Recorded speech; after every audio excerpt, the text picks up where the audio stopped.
All right, this is Real Time Podcast, episode 14.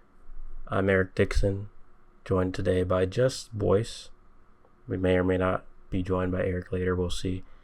How are you doing today? Pretty good. Well rested and enjoying the coming fall weather. How's it going for To you? feel that, yeah, it's pretty cold today. I had to go out and do laundry, and I actually wasn't like miserable from the heat, so that's a plus. It, turtleneck season is coming back. Absolutely. Even though I don't wear them, but I'm more of like a flannel beanie kind of guy. So those will definitely Yep, be coming back soon. feeling like Joel Miller. Not yet, not yet, but we'll get there.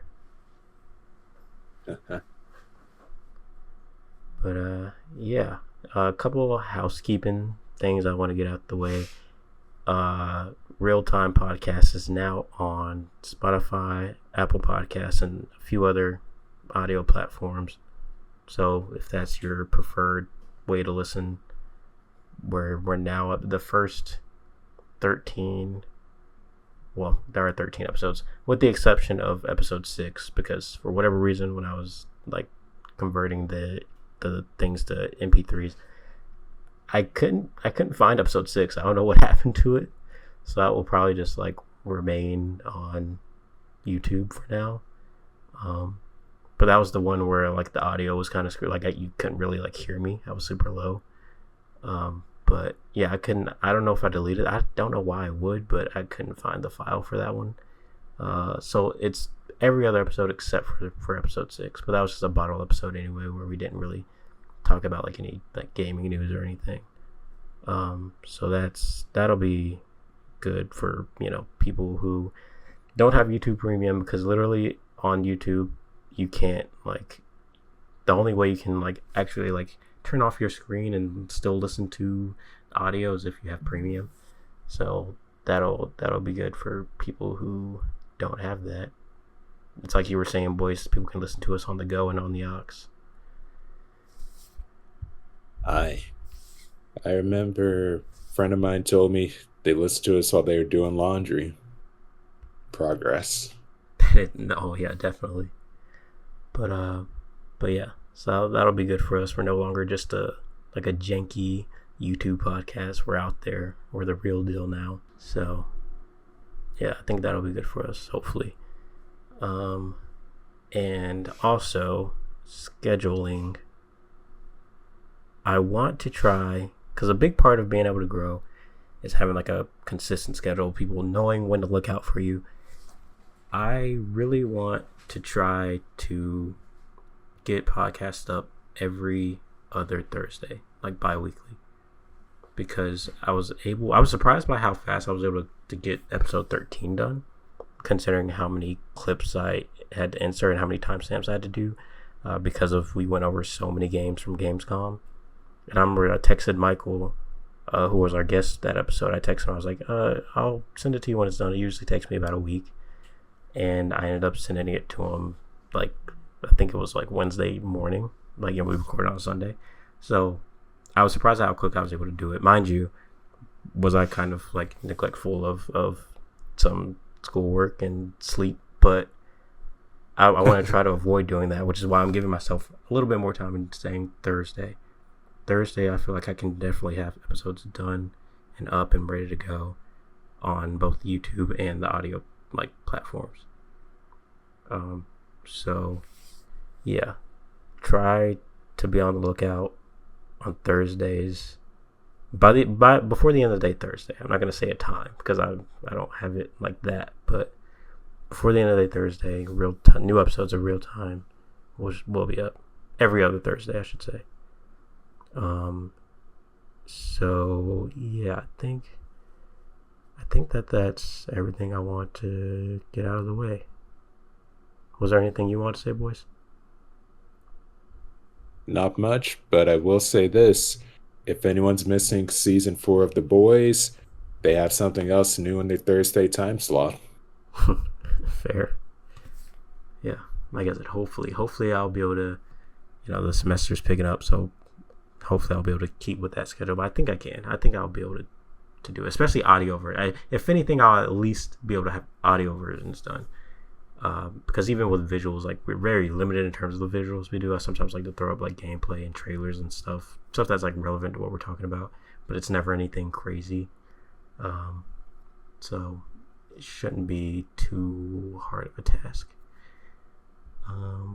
But yeah, we have, I would say, a fairly hefty list of topics. I want to introduce a new segment potentially. We're gonna try it out, which will be like a review roundup, because few games dropped in the past couple weeks, and I would just like to talk about like the reception of some of them. So we have reviews for Star Wars Outlaws, Astro and Warhammer 40k Space Marine 2. We're going to talk about a little bit about Black Myth Wukong, some stuff about Phil Spencer, the Minecraft movie, and we're 100% going to talk about Concord, of course. And then there was a Reddit post that you sent to the group chat, Boyce, that I thought would be a good talking point. And then if we have time, potentially bring back the GTA 6 Reddit post. So we got a little bit to go over. So without further ado, I guess we should get started with Star Wars Outlaws reviews. They've been, I was about to say reviews are in, but they've been in for a minute, because they came out at this point, it was the end of August, right? That Star Wars Outlaws dropped? Yes. Yeah, so we're playing catch up a little bit. But Star Wars Outlaws, IGN, surprise, surprise, gave it a 7. Star Wars Outlaws is a fun intergalactic heist adventure with great exploration, but it's hindered by simple stealth, repetitive combat, and a few too many bugs at launch. And it currently sits at a 76 on Metacritic. This sounds about right, to be honest. I wasn't really expecting Star Wars. Well, in the beginning, I will be honest, I was expecting Star Wars Outlaws to kind of come out and surprise people. But as more time went by, we saw more gameplay and stuff. I was like, just kind of looks more like run-of-the-mill Ubisoft midness, but still looks like something I would enjoy. Some of the more like positive things I've heard are things where I'm like, I feel like I would really, really like this. So I'll definitely be picking it up when it's like $20. What about you, boys? What do you think about reviews? Does it surprise you, or how are you feeling about it? I would say I am surprised that IGN gave it a 7, because honestly, I was expecting it a 6, but that's mostly because it's IGN. And I want to say I wasn't expecting to be wowed by it at all, but I could kind of see like that cookie cutter Watchdog style of play that it was going for. So definitely a Black Friday game for me. Yeah, I feel that. And it might not even be Black Friday for me. It'll definitely be next year that I'll probably wait and hold off to get it, which, to be fair, I'm going to do with all these games, because it's the year of the backlog. So there's that. But that is Star Wars Outlaws. Up next, Astrobot also came out. That came out on the 6th, I believe, of this month. And that, of course, has come out to absolute appraisal, which, no surprise there. IGN gave it a 9. A fantastically inventive platformer in its own right, Astrobot is particularly special for anyone with a place in their heart for PlayStation, which is, a lot of us out there. The Metascore is 94. Absolutely no surprise there. This is just what PlayStation needed after after the week that they've had. As much as I would absolutely love to get this game, I am committed. Won't be getting any new games, but this is making it really hard for me, because I absolutely loved Astro's Playroom. I didn't play the VR stuff, like Astrobot's Rescue Adventure, something like that. I didn't play those games, but Astro's Playroom really blew me away when I played that. a few years ago. It's one of those games where it's like, you know how at the end of a game they'll like pop up, it'll say like thank you for playing. It's one of those games where it's like when that pops up, I'm like, no, thank you for making this game. This was incredible. I absolutely loved my time with Astro. And for it to get like a whole, full blown game with a whole bunch of levels and hours upon hours of content, I'm here for it. So I definitely look forward to being able to get my hands on this. I know, Boyce, you said that you were thinking about getting it in a couple weeks. How are you feeling about it? Did you play Astro's Playroom?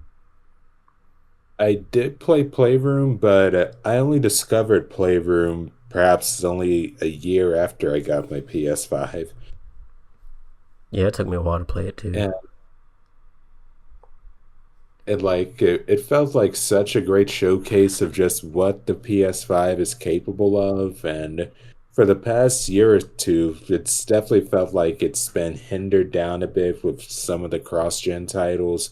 I mean, Spider-Man 2, Spider-Man 2 and Ratchet and Clank, those are probably the only two that come to mind that truly felt like it was pushing the next gen levels of capabilities. Well, I mean, current gen levels. And from what I've heard, like Astrobot, goes beyond what they did and just fully paints it that while making a tribute to PlayStation.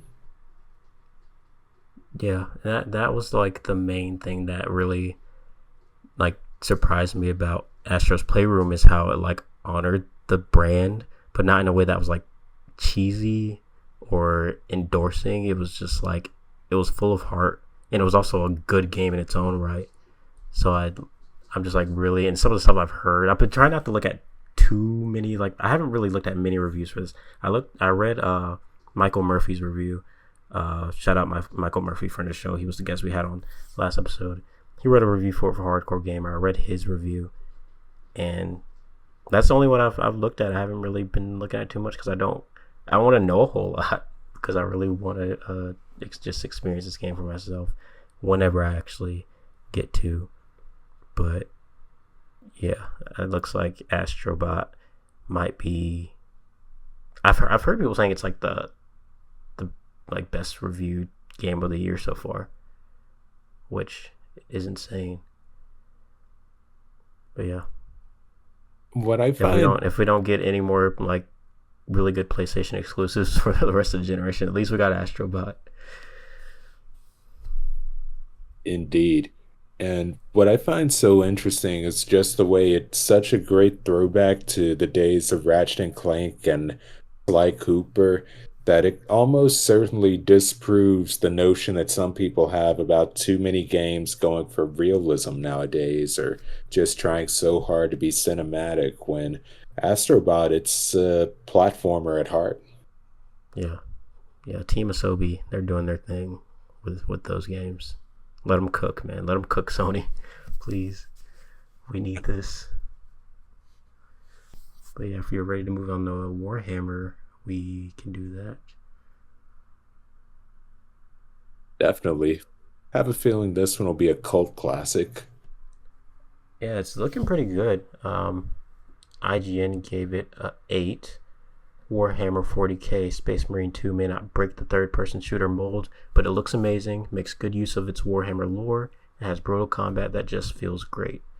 And currently has a meta score of 83, at least on PC. But yeah, this game doesn't drop until tomorrow, right? If I'm not mistaken. At the time of recording. Let me check. Let's see. Space Marine 2 drops. September 9th. Wow, that actually is odd. A Monday? Yeah, it's interesting. I think some Was not people, expecting it. because it's one of those games that had an early access thing if you like got a certain edition, right? If I'm not mistaken. So I know some people have gotten to play it, unless those people have just gotten codes for it, because the embargo did lift. But I mean, people are liking it. It's looking good. I had like mild interest in the game. I was like, oh, I'll maybe play it eventually. I know Eric said he was really interested in playing it. But what do you think? Will you be picking it up anytime soon?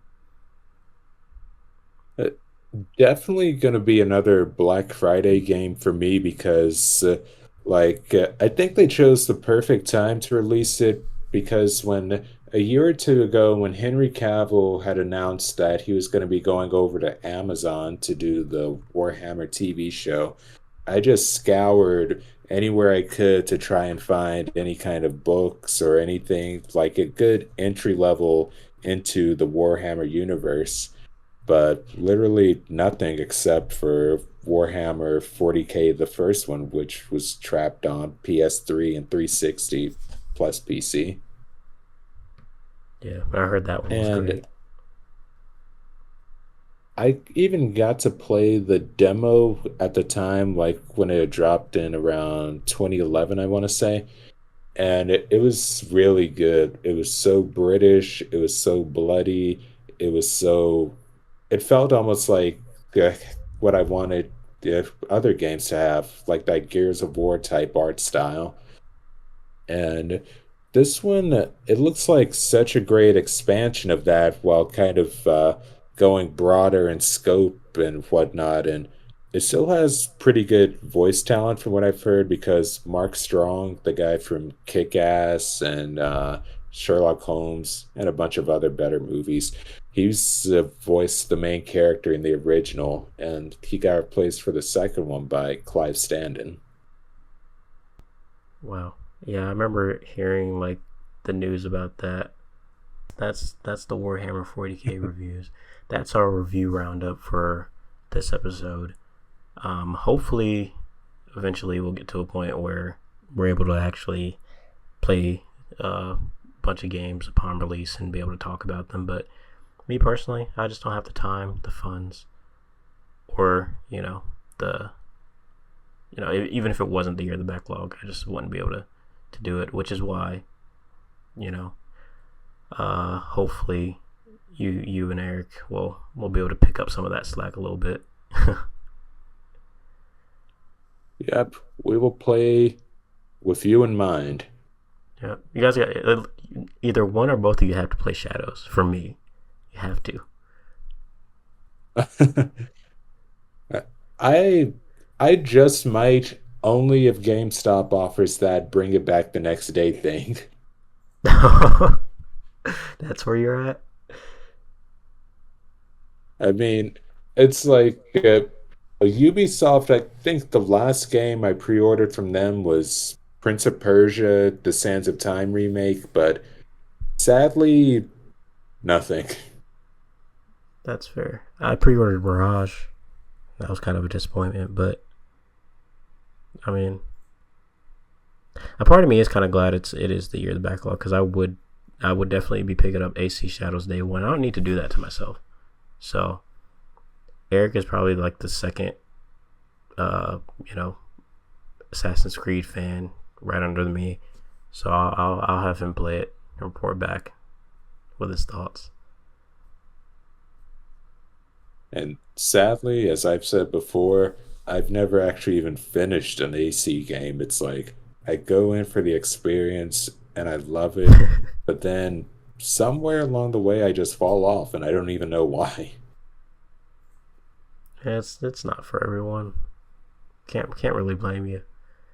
I feel like if I didn't really like get into them when I did, I don't know. It's hard to say from that perspective of like, oh, if I didn't play them as a kid, then would I be as into them as I am now? Maybe not as, but I feel like I would probably be into them, especially like every time I revisit them or every time I have revisited them in adulthood. I'm always pretty happy with my experience. So hard to say, And but technically, this one has what, like, this one, it has what the fans are asking for anyway. Like, you have the Japan setting, you have a focus on stealth or stealth centric character, and you have a female protagonist who's one of two. But, I mean, it's like everything they've been asking for years. And I mean, That is a good selling point. I just might have to wait on reviews. Yeah, it looks good. I'm not a huge. I mean, now it looks really, really cool. I love the Shinobi gameplay, with the exception of maybe the parkour. The parkour still looks a little rough to me. But I don't know, that gameplay that just looks so cool to me. And then there's Yasuke, and I'm like, I'm literally only gonna play as this guy when the story makes me.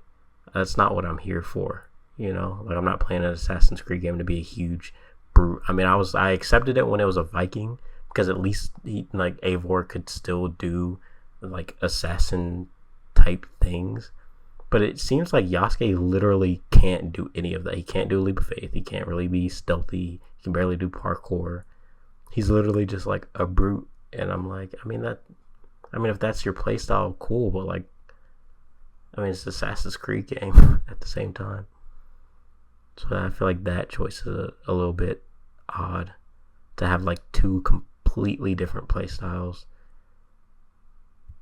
Which I guess they're trying to allow for more freedom, but I feel like one definitely doesn't belong. I just really want to see if they're going to start blasting rap music every single time Yasuke gets into a fight. I really hope that was only for the demo, and that score doesn't actually play in the game. That would be so weird. It sounds way too contemporary. Like, that's not.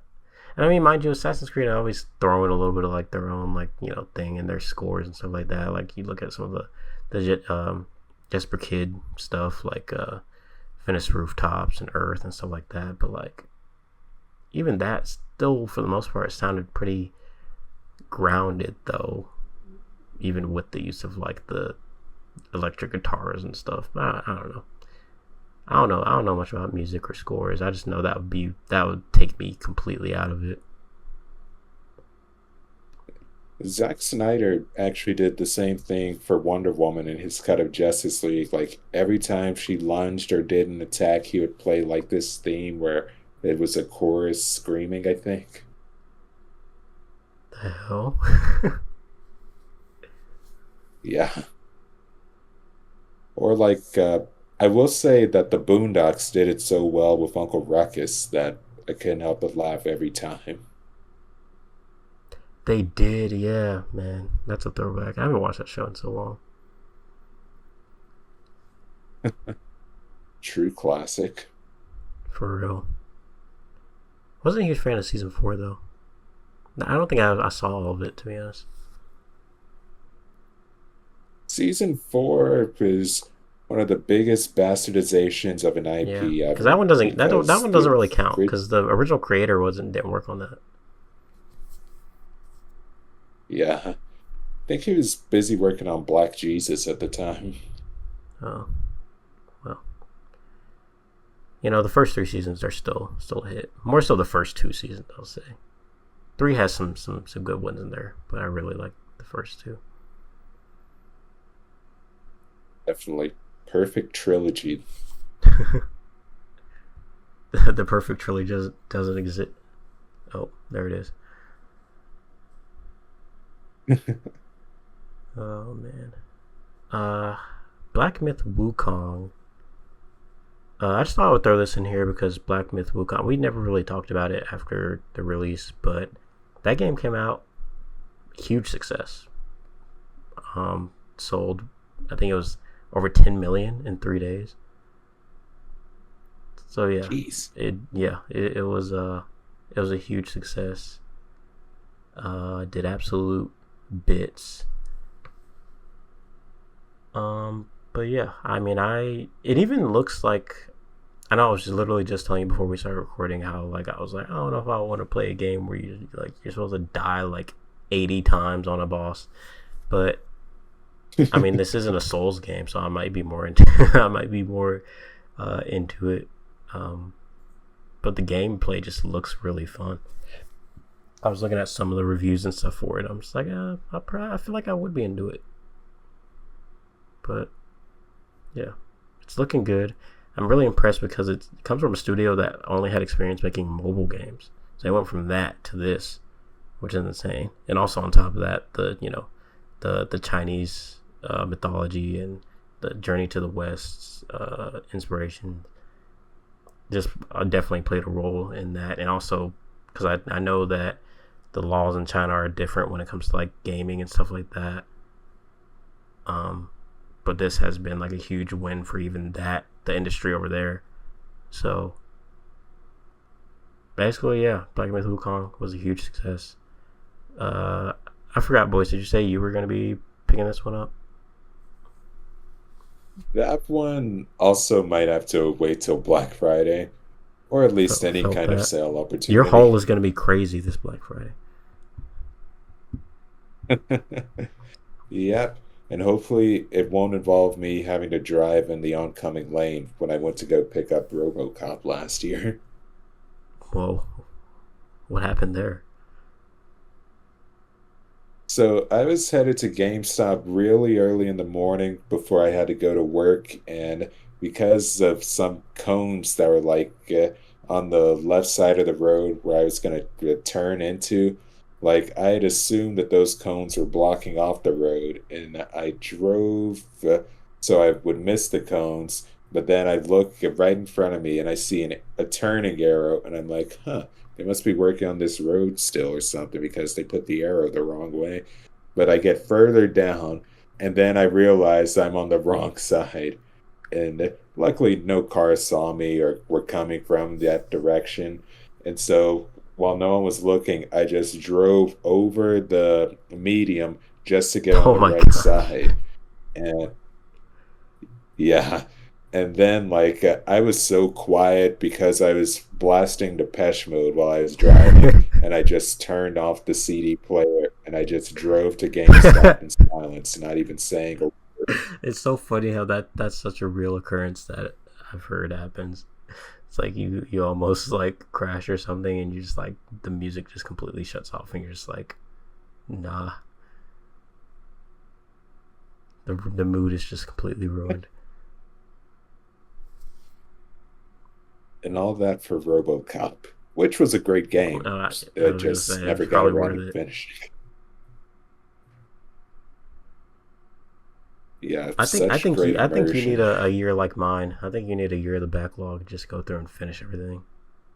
Mind you, I didn't. It's not like I did this year, to be honest.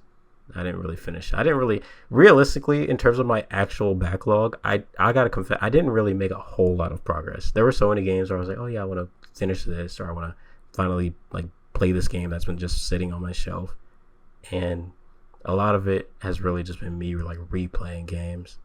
There were some new things I got to experience or catch up on, but for the most part, it's just been me replaying games or trying to get like platinums and stuff. I've just been chilling. It's been it's been kind of nice though, to be honest.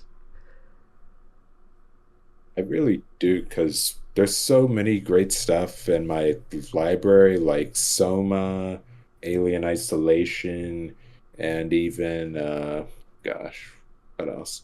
There might even be a Call of Duty in there that I just never got around to playing. And I Oh, I feel like know I'm the there's type of yeah. gamer where I have where Call it's of Duty. I of which one? What was it? Vanguard. Yeah, there it is. I still need to pick that one up. It's like I feel like I bandwagon too much because the moment I hear a new announcement for a game or a franchise, I always go with what the culture's feeling and try to cop onto the previous entries just to play catch up, even though I don't even have to. You know, at least, boys, that's something you can recognize within yourself. Because that's always a good. That's always a good thing. Because then you can go, do I really really want to do this for me, or am I doing this just to be that guy? I feel like with gaming, it's important to recognize. I've never really had that issue with. I definitely understand though, because I've had that with like things like movies and on occasion like music maybe, but like games for me have always been something where I'm like, I don't know. I've always been able to just kind of do it for me. I've never really had like the. I mean, mind you, that's kind of starting to change a little bit now, maybe because I'm starting to put like myself out more on the internet. But like back before, it was like I didn't really have many like friends or anything or people that I'd like shared gaming with. So it was like I kind of like gaming was very much like a me thing. So I never had to worry about like, oh, what's, and yeah, there was like of course the zeitgeist of like, oh, what game is like popular right now and all this stuff. But at the same time, it's like if a game came out and I wanted it, then I would get that game and I would play it and have my experience with it. That was that, which is like kind of nice to just kind of have that thing that's completely for you. Mind you, I don't think that's gonna change for me. Even if I do happen to like gain a large audience and people who like want to hear my opinions and takes on games, I think I'll still continue to like have that kind of mindset, even though it is it's much easier said than done. Because like I said, I've been like you with like movies and stuff where I'm like, oh, this people are talking about this movie. I'm like, oh, I should, especially when I first started like film school, dude. And everybody was talking about like the A24 movies and stuff like that. Oh, I gotta get on this, and like all these artsy films I don't even know anything about like coming out. I was like, oh, I gotta watch this. And don't get me wrong, I would like enjoy a lot of it, but there were some things where I'm like, I don't care about this, really. That's kind of the same because like some of the films that I've heard people praise, like those artsy films, like I'll get plenty of them from Criterion Collection whenever they go on sale.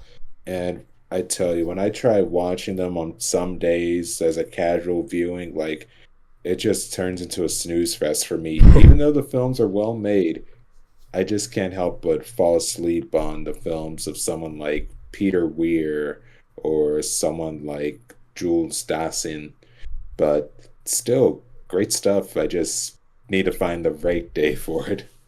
Yeah, that's fair. That's like me with certain things where I'm like, Citizen Kane, as much as I would love to be like, oh yeah, that movie's like one of the best ever, it's a classic, I'm like, I find it kind of boring. And it's like, oh, what, it's a Rosebud is a sled? Okay, I guess. That movie kind of put me to sleep. 2001: A Space Odyssey, I'm like, I don't know, Kubrick seems like a interesting director, let me see what this is about. I'm like, that movie's so boring, it put me to sleep. I couldn't finish it. And people are like, oh, it's like it's so brilliant. It's like they do the transition. The monkey throws the bone and it transitions. It's like, oh, that's great and all, but like the movie's boring, dude. Like, I understand it's like supposed to be a classic, but I've recognized that I'm just too much of a casual. I'm like, man, I don't know. Maybe I'm, and like that's the thing. I can appreciate the artistic value in something, but at the end of the day, if it's not entertaining me or engaging me, I'm sorry, but I'm just like, it's just not for me, because that's the primary reason I go to media, is for that. And if it's not giving that to me, as it can be as brilliant as it wants to be, but if I find it boring, then I'm just not gonna latch on to it. Same boat here. And when I first saw Citizen Kane, like I loved it, but not for the same reasons as other people did, considering it the greatest movie of all time and all not. But I kind of saw it as like one of those great precursors to the anti-hero genre. Like, who's to say if Tony Soprano would be a thing without Citizen Kane, or Social Network's characterization of Zuckerberg? Because that's kind of what Citizen Kane reminded me of the first time I watched it, The Social Network. You said The Social Network will remind you of Citizen Kane, or vice versa? Oh, Social Network kind of taking influence from Kane, and of like that's what it felt like to me. And then it just really beat me over the head when David Fincher came out with Mank, which was about the making of I heard about that one. Citizen Yeah. Kane, the writer. Did you write a review for that? Yep, that was one of my first ever reviews for the Seahawk, and I had to write the Borat one just to get my wings, at least in my view. Yeah, I remember a friend of the show, Mark Ray, had he didn't really like Mank very much. think he thought it was Like overrated. for me, I think because looking back at it, I kind of wrote that review too much like it was a film essay. Like, I kind of bandwagon a lot because, heck, it's Fincher. And then you have Trent Reznor of Nine Inch Nails doing the score with older musical instruments. I feel like it was a, looking back now, I feel like it was a great use of so many aesthetic and filmmaking properties. And Gary Oldman, I thought he was great in it. But it just sticks out like a sore thumb in a way in terms of Fincher's overall filmography. Yeah, because I was thinking, I remember when I first learned that it was Fincher, I was like, oh, that's interesting. It's an interesting kind of film for him to be, at least based off of what I know of his filmography, which is more so stuff like Zodiac and some of his more like darker thrillers, and like Gone Girl. He did Gone Girl, right? That's right. Yeah, stuff like that. That's the main thing I like associate him with. And Alien 3, even though I guess we don't talk about that one. I've never even seen it yet. I haven't either. I just know a lot of people, even himself. I think David Fincher himself doesn't like claim it as his as part of his filmography. And I tried maybe the first few minutes of it, but then it's like because of what Alien is now, so many of the films, the bridge between Prometheus and Aliens, like they almost seem like non-canon in a way. Yeah, which is like so weird, especially what was it? Is it Resurrect? Is that the fourth movie? Resurrection? Oh, yeah, where they brought back a clone of Ripley. Yeah, like a lot of that stuff just seems so out of place. And And then are the Alien versus like Predator, are those movies canon? no, they actually aren't. Like, they were adapted from the original comic book miniseries that dropped in the 80s, like that pit the alien against the predator. And those comics, from what I've heard, like they're excellent, like way better than anything the movies could have done with those two together. Well, I might have to see about that because I've always been kind of loosely interested in it, but I've always been like, do I feel like sitting and watching a whole movie about Alien versus Predator? Because I'm like, how how entertaining could that be? But I've who heard knows? maybe the second one isn't so great just because it's too dark, visually speaking. Like this Wow. cinematography, lighting, it's that great. And I mean, considering how I feel about Predator's face, I mean, that just might be a pro for me. That's true. That's true. You are terrified of a predator. It's nightmare fuel.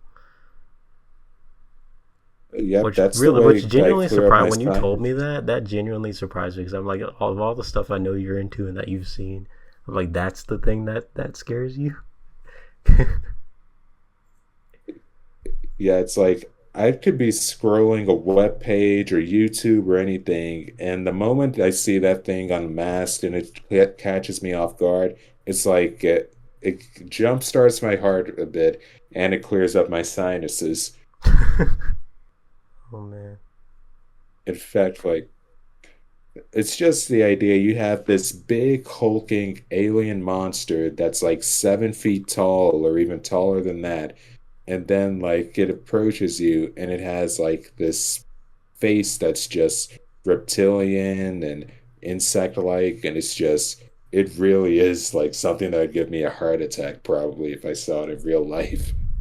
Yeah, it's especially like in Predator. It's like, oh, I guess it's scary, but like Prey because of like the CGI and stuff. I was like, yeah, no, I can kind of see it. It is. I think it's more so terrifying from like what it does and its capabilities more so than like what it looks like necessarily. So I'm like, yo, And nah, I'm good. The way it freaking destroyed that bear in Prey, No, I'm good, dude. Or the way it steps on that guy's leg, thinking he's dead. Oh yeah. And you want to know something funny though? Like, I can watch Prey without cowering away when it's an unmasked in the final fight. Like, that Predator did not look as hideous as the very original. That's fair. It's probably due to technology. And it's so, like, I'm trying my best to try and overcome, like, my fear of it because I'm so interested in the series. Like, there's even a sequel coming out that has Elle Fanning and it's set in the future. So okay, so they've gone in the past. They've done what the 80s and 90s. What was Predator 2 in the 90s? Yes. And then they're going to the future. Man, that's crazy. Still waiting on Medieval Predator. Oh, that would be cool actually. Have they done a comic book of that? I feel like they did. Like, I know there was one where they had like a pirate flintlock pistol at one point. I gotta read these. These sound cool as hell. Yeah, like uh, I've been able to at least stomach through the Wolverine versus Predator series, and they've been doing Black Panther versus Predator now. Yeah, I gotta see about this. There's something about like the predators being in different like time periods that just really like intrigues me. Yeah, it's like you have this like there's so many tribes of them too, and it's just like the fact that they go over centuries, and that was even a big plot point in Wolverine's series, just because of him being immortal and living through all these time periods. So that was a great like mashup. Yeah, yeah, sounds awesome. But yeah, there's our uh at this point obligatory movie slash comic book talk for the episode. Never disappoints. Absolutely. But yeah, if you're ready, we can move on to this Phil Spencer news. I think it was you who sent this For one, right? sure. Yes. Yeah, this one was this one gave me a little bit of a chuckle because I'm like it's just so on brand for Phil Spencer. Like it's one of those things where you read it and just like you're not even surprised. Uh, Basically, those that don't know, it was an interview from like PAX West, and the Xbox CEO Phil Spencer basically said he admitted like yeah I passed up on some like really good games such as Destiny, and DJ Hero that went on to be like major successes. And then later on, he goes in the interview. He literally says, "Like, oh well, what?" Basically, like, "Oh well, what can you do?" Like, he's like, "I'm not like a regrets kind of guy." I'm like, "Yeah, I can tell." Like, they made that abundantly clear. Because that's the thing. Like, I don't feel like Phil Spencer. It gives Phil Spencer doesn't really seem to care very much. Like, I don't know. And like, mind you, there isn't really anything you can do other than be like, "Oh well, that happened," but I'm just like, come on, man. It's like it feels like he's just like I mean, we already knew he threw in the towel a while ago, but like I feel like Phil Spencer is like trying to like he's trying to treat the Xbox brand like it's Nintendo or something. And I'm just like, I mean, Nintendo can get away with it because they have the first party to back it up, but like Xbox doesn't. So it's like you can't go around like being like, oh yeah, so whatever. Like I mean, the Xbox brand is kind of in a tough spot right now. So I just found that very interesting. It was right on brand for that man, Phil Spencer, to admit to something like this. But what are your thoughts, boys? Literally, when I saw that headline, that pretty much reminded me of everything every regretful guy would say every time they see the one who got away or the one they missed out on. And Guitar Hero being an Xbox exclusive, I mean, that could have been a good win for them because I remember when Xbox was trying their hand at The motion sensors, same as PlayStation, like trying to imitate the Wii a bit. And Xbox, it just seems they're kind of failing forward in a way, like missing out on so much and could have beens and would have beens when really it's just they're not really up to that level of quality anymore, as it seems. At least not up to PlayStation or Nintendo standards. Yeah, and I mean even PlayStation's slipping a little bit, but in different ways. Because at least the thing with Phil Spencer, I'll give them is that at least Phil Spencer is like I guess this could be taken as a good thing or a bad thing, but at least he seems somewhat content with where things are at at least on the surface he does, which is interesting to me. But like it's like PlayStation, they seem. I mean, we see what they're going through. It's rough over there, but hey, Phil, if you're happy, I'm happy. I guess I don't know. Xbox isn't like my primary platform, so it's like whatever, dude. I'm getting to play Indiana Jones on my PlayStation anyway, so keep it coming.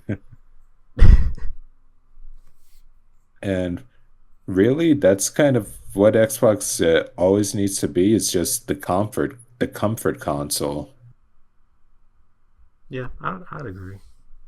Like the 360 day that was and I would even argue maybe original Xbox, but original Xbox 360, maybe Xbox One to an extent, maybe even though I didn't really have one that generation. Like, I don't know. It's just I feel like they made it abundantly clear though at the beginning of the current generation that they were kind of just gonna do their own thing, and whether that's working out for them. I mean, we've seen some flops. We've also seen some successes. So it's like, who really, who knows? Who knows where Xbox is gonna end up? But either way, I think the Xbox brand as we know it has completely transformed now.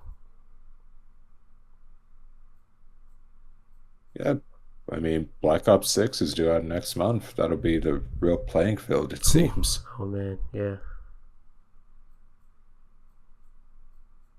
Game Pass. Yeah, that's definitely the main thing that the Xbox brand has going for it now, and even that is like there's a whole PC side to it. So looks like PlayStation is the last man standing. Nintendo, they're doing their own thing. Xbox, they're like whatever, we're doing our own thing. So the only real console now is PlayStation. Yep, and it's got the number one, from what I've seen, best-selling game on Amazon in the US right now. What's that, Well, on the Astro Bot? PlayStation side, at least. Yep. Yeah, I'm so happy for that game, man. I'm so glad it's doing well. Especially because like as much as it seemed like a lot of people loved Astro's Playroom, I love that like it seems like a lot of like people are getting to see how amazing that this property really is. But yeah, speaking of PlayStation, man, I guess it's about time we get to that. The biggest piece of news of the week. And that is, of course, Concord shutting down after 2 weeks. 2 weeks after launch, the servers are down. They're not currently supporting it. We don't really know if they'll ever return to it, if they'll come back and make it free to play or something. Excuse me. But as of right now, Concord is dead. It was pretty much DOA, dead on arrival. And look, it's easy to look at this and like do like the oh, I told you so, yeah, like laugh at it. I mean, we've made our fair share of Concord jokes here on this podcast, but like at the end of the day, this is actually insane. Like when I opened Twitter that day and I like saw the news, I was like, and I don't even care about I'll full disclosure, I don't care about Concord, but not one bit. I never had any intention on playing it at all. But this is just another nail in the coffin for Sony right now. Like, this is insane. And like, yeah, there were reports that a lot of reports, and I thought this for the longest, that the game was in development for 8 years. I think since like 2016, but it was only in active development for like 4 years. It's not quite as bad. Still rough. That's 4 years that people worked on this thing. They had literally a whole roadmap laid out. They had cinematics, cutscenes ready to go that will never see the light of day. There's an episode on the secret level thing that's coming out this December that is about Concord. They're just like, this was not anticipated in any way, shape, or form.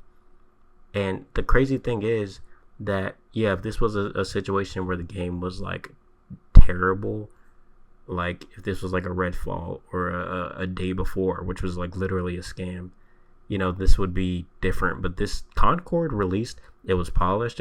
Seemed like a decent product. The general consensus was that it was just kind of okay. It wasn't the most like innovative thing, but it was a decent multiplayer shooter. And so for this game to come out and have such a low player count, which was, again, it was kind of funny. There were jokes. It was like, it was a funny thing to kind of laugh at, but for it to result in this so soon is unprecedented. Never seen anything like this in the AAA space before. And I'm just like, this. Before I go off on a tangent, do you have any thoughts on this, Boyce? I'd like to get some words. I'd say that Sony really they were smart to cut their losses that early. I feel like, because I think that with any kind of multiplayer or MMO game, like, you run the risk of shooting yourself in the foot, like, once it launches, because there could be little to no players, or there could be several players, and whatever Concord had, it just didn't seem to grip that many people. And I was interested when I saw the original trailer, which I can't believe was literally just 4 months ago. And my first thought was, oh, a Guardians of the Galaxy type RPG, PlayStation exclusive. This is where it's at. This sounds like fun. But I mean, that's kind of the thing. You just can't look away from a car crash. Yeah, that's a good way to describe it. Yo, Hey Eric, guys, what's up? sorry about the. Hey guys, sorry about being late. I just had to deal with some stuff with the computer, but I'm here.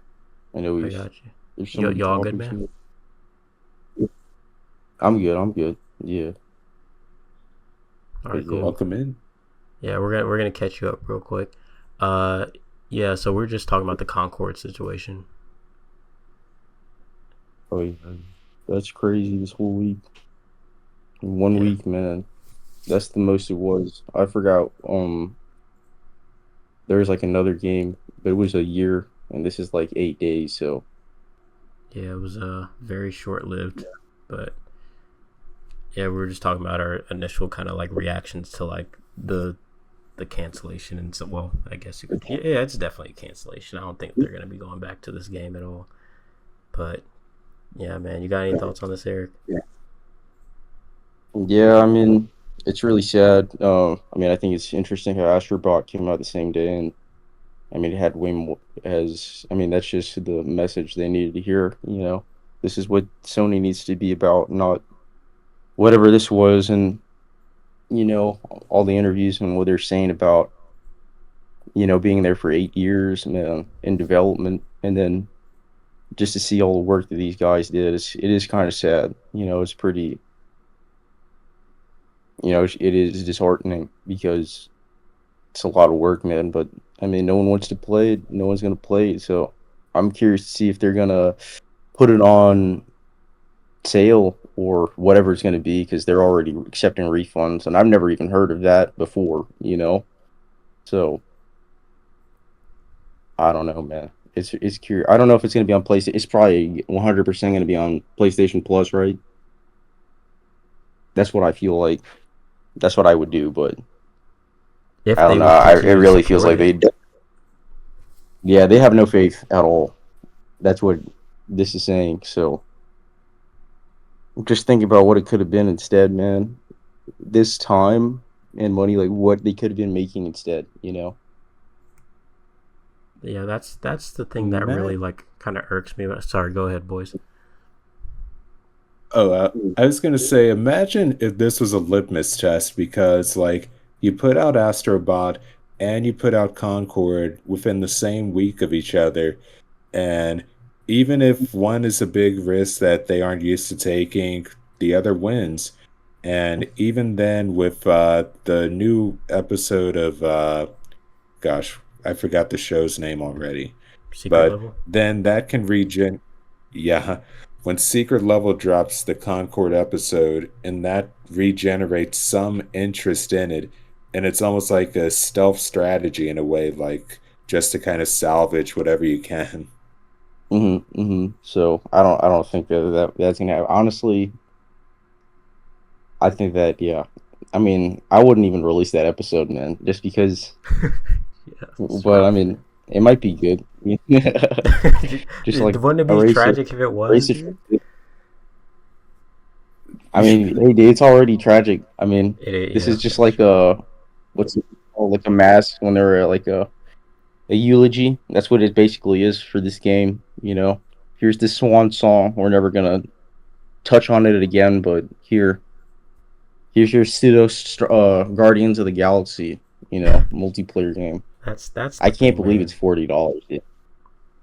Like it's crazy. It's like you guys were just saying. It's like Astrobot came out, and it's like we're seeing the difference between the reception, and it's just like it just goes to Yeah. show. It's like what are they doing with now? I don't know if this is Hiroki Totoki or if this was Jim Ryan's doing or whatever the hell. A lot of people were saying like Jim Ryan got out while the getting was good or whatever. But whoever's fault it was, who like this whole model that they've been going with this generation of like really pushing the live service and the multiplayer stuff. It's like, okay, cool. If you want to do that, that's fine. But don't neglect the thing that got your consumers through the door in the first place, that being those single player, narrative driven experiences that people like absolutely love. It's like time and time and again, you're investing and putting a lot of time and money into these things that your fan base has proven that they don't really care for. And I'm saying that, like, generally speaking, of course, there are people who care about multiplayer in the PlayStation fan base, but for the most part, that's not what people are there for. And it's like, and also the way they're going about it is it's insane. It's like you acquire Bungie for a gazillion dollars, right?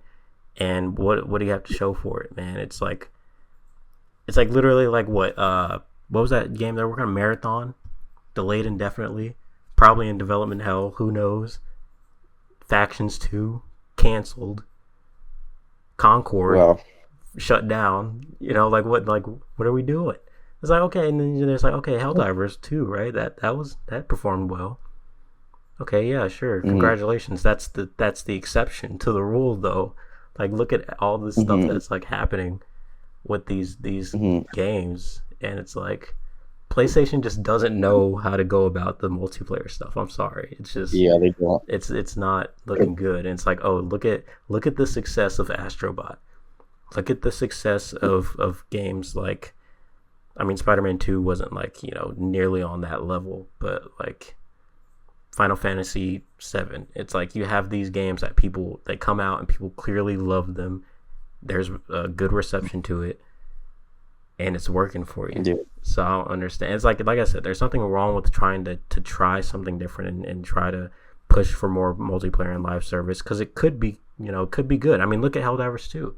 Like these things can yeah. work out, but like I don't know, man. It's just like don't sacrifice the main thing that you're known for this other thing hmm because No, there's room for it both, really but is. one takes priority, and that the one that takes I don't know priority why is not either. I the don't way know you're if like X, prioritizing.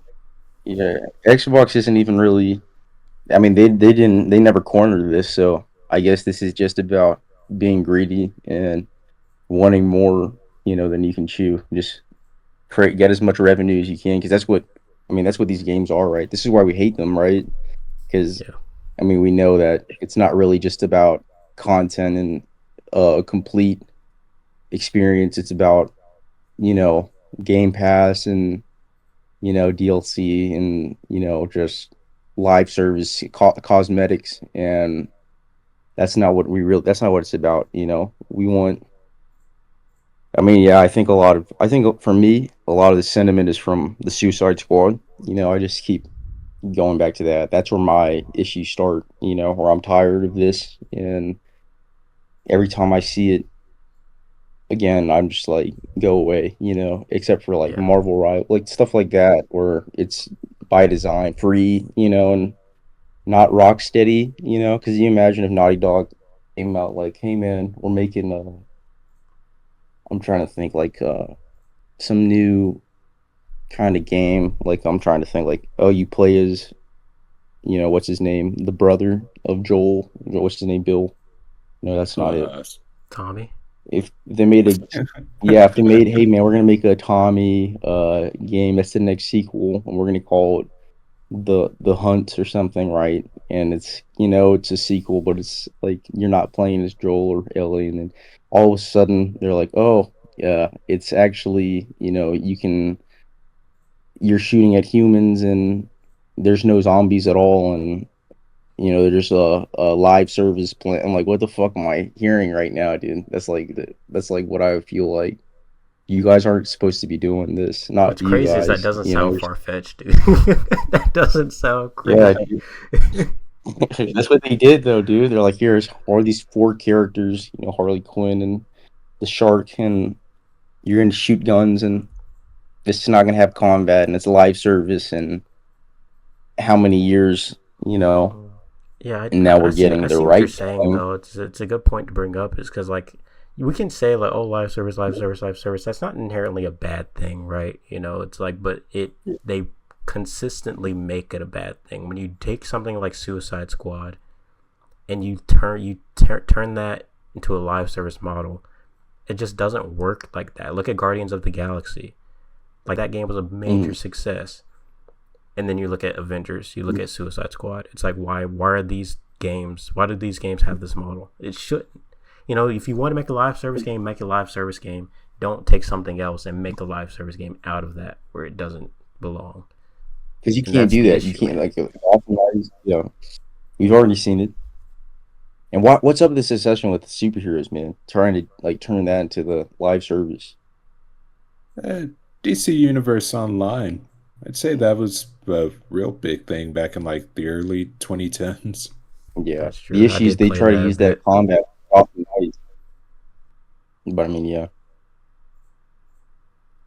So, like, I guess it almost makes sense in a way to kind of like, if anything in the superhero genre, try to have some kind of variability. But I think what really hurts it is just like, it doesn't feel like it has that soulful artistry being put into it. Like, for instance, like something I think would be great is like a Green Lantern MMO or Green Lantern live service game where you play as any Green Lantern and go to different planets and whatnot. But when you put something like Suicide Squad and you have Kill the Justice League at the forefront of it, Yeah. like you're just going to be expecting something story based, especially if it's from like Rocksteady and a supposed continuation of the Arkham universe. Mm. And It sounded epic, man. exactly, especially that trailer where they had Outcast playing. Oh yeah, that's like the very first one, right? Yeah. Wow. It's like it's just terrible selection where they're putting their stocks into making a live service game like Avengers. That's supposed to be a good story-based thing, like not just something where you play. I mean, sure you can play co-op or whatever, but like not something where you're paying for microtransactions and everything.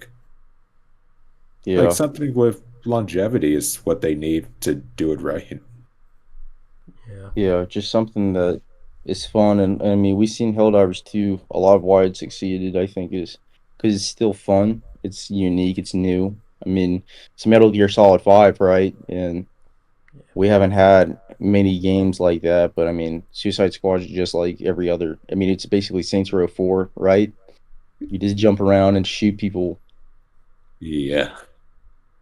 At least let me shoot my friends, you know. No, I'm kidding. Maybe I'll try it just to like have an input because I do have it, but I feel like it's just gonna be, a waste of time. If you learn something from it, it's not too big a waste. Maybe I'll like it a little bit. Maybe I'll you might be probably. surprised. Yeah. I mean, if people can enjoy Saints Row, then I can probably enjoy this. I turn off my brain a little. Nah, keep it on, bro. I'll just. You gotta critique every little thing. Yeah. You That's have to where the know for real fun yourself. comes from. You can't be listening to all these YouTube videos without trying it a little bit, you know? You got to feel the controls yourself. Yeah. If you do, you As a gotta talk about comic it. You book gotta be fan, like, I played Suicide Squad, and you gotta let us know Yeah, I'll make your experience. yeah. But I mean, did you guys like are you guys really upset about Concord or you just think it's fascinating? I'm really eh, fascinated I'll, by it. Hmm. I'll still sip my tea or drink my coffee and go on about my day. I mean, that's what I did when I first saw the headlines. Wow. But I mean, if it does pick up, I'll just let Secret Level pitch it well enough for me. Yeah. Maybe they can do justice, man. Yeah. Yeah. But Yeah, yeah, when I saw I'm the headline, just I was just like, "Wow, this was crazy." Because I didn't expect. I didn't expect. I know a lot of people were like, like I was saying before, we made our fair share of jokes on here about Concord and stuff. But I didn't expect it because especially when the beta came out or whatever, like it seemed like people were actually kind of liking it. Like for the most part, like the Yeah. consensus was basically like it's. I mean, it's all right. It's good fun. It's whatever. Yeah. But I did not realize, man, that when it would drop, that people were not going to be playing it. Yeah, like at all. And I didn't even know about Marathon, dude. I thought that was still coming. I guess that this whole thing fiasco At some scared them. point, man. At some Or was point, it I before? guess. Yeah. I think we'll have to see about fair Wow, dude. I games, guess which I don't even know when that's coming. yeah. How does that have you seen anything about that at all? Actually, Is it just a no. I think we word just got a still? CG trailer. That's so lame, dude. I hate that. Why? huh. You think they would learn? I'm just gonna see, dude. If there's actual gameplay. I'm actually looking up Marathon right now, and Yeah, you're it right. There's no gameplay at all. flew It's under my just radar. what a shame, dude. I was trying to think of something else, but I mean,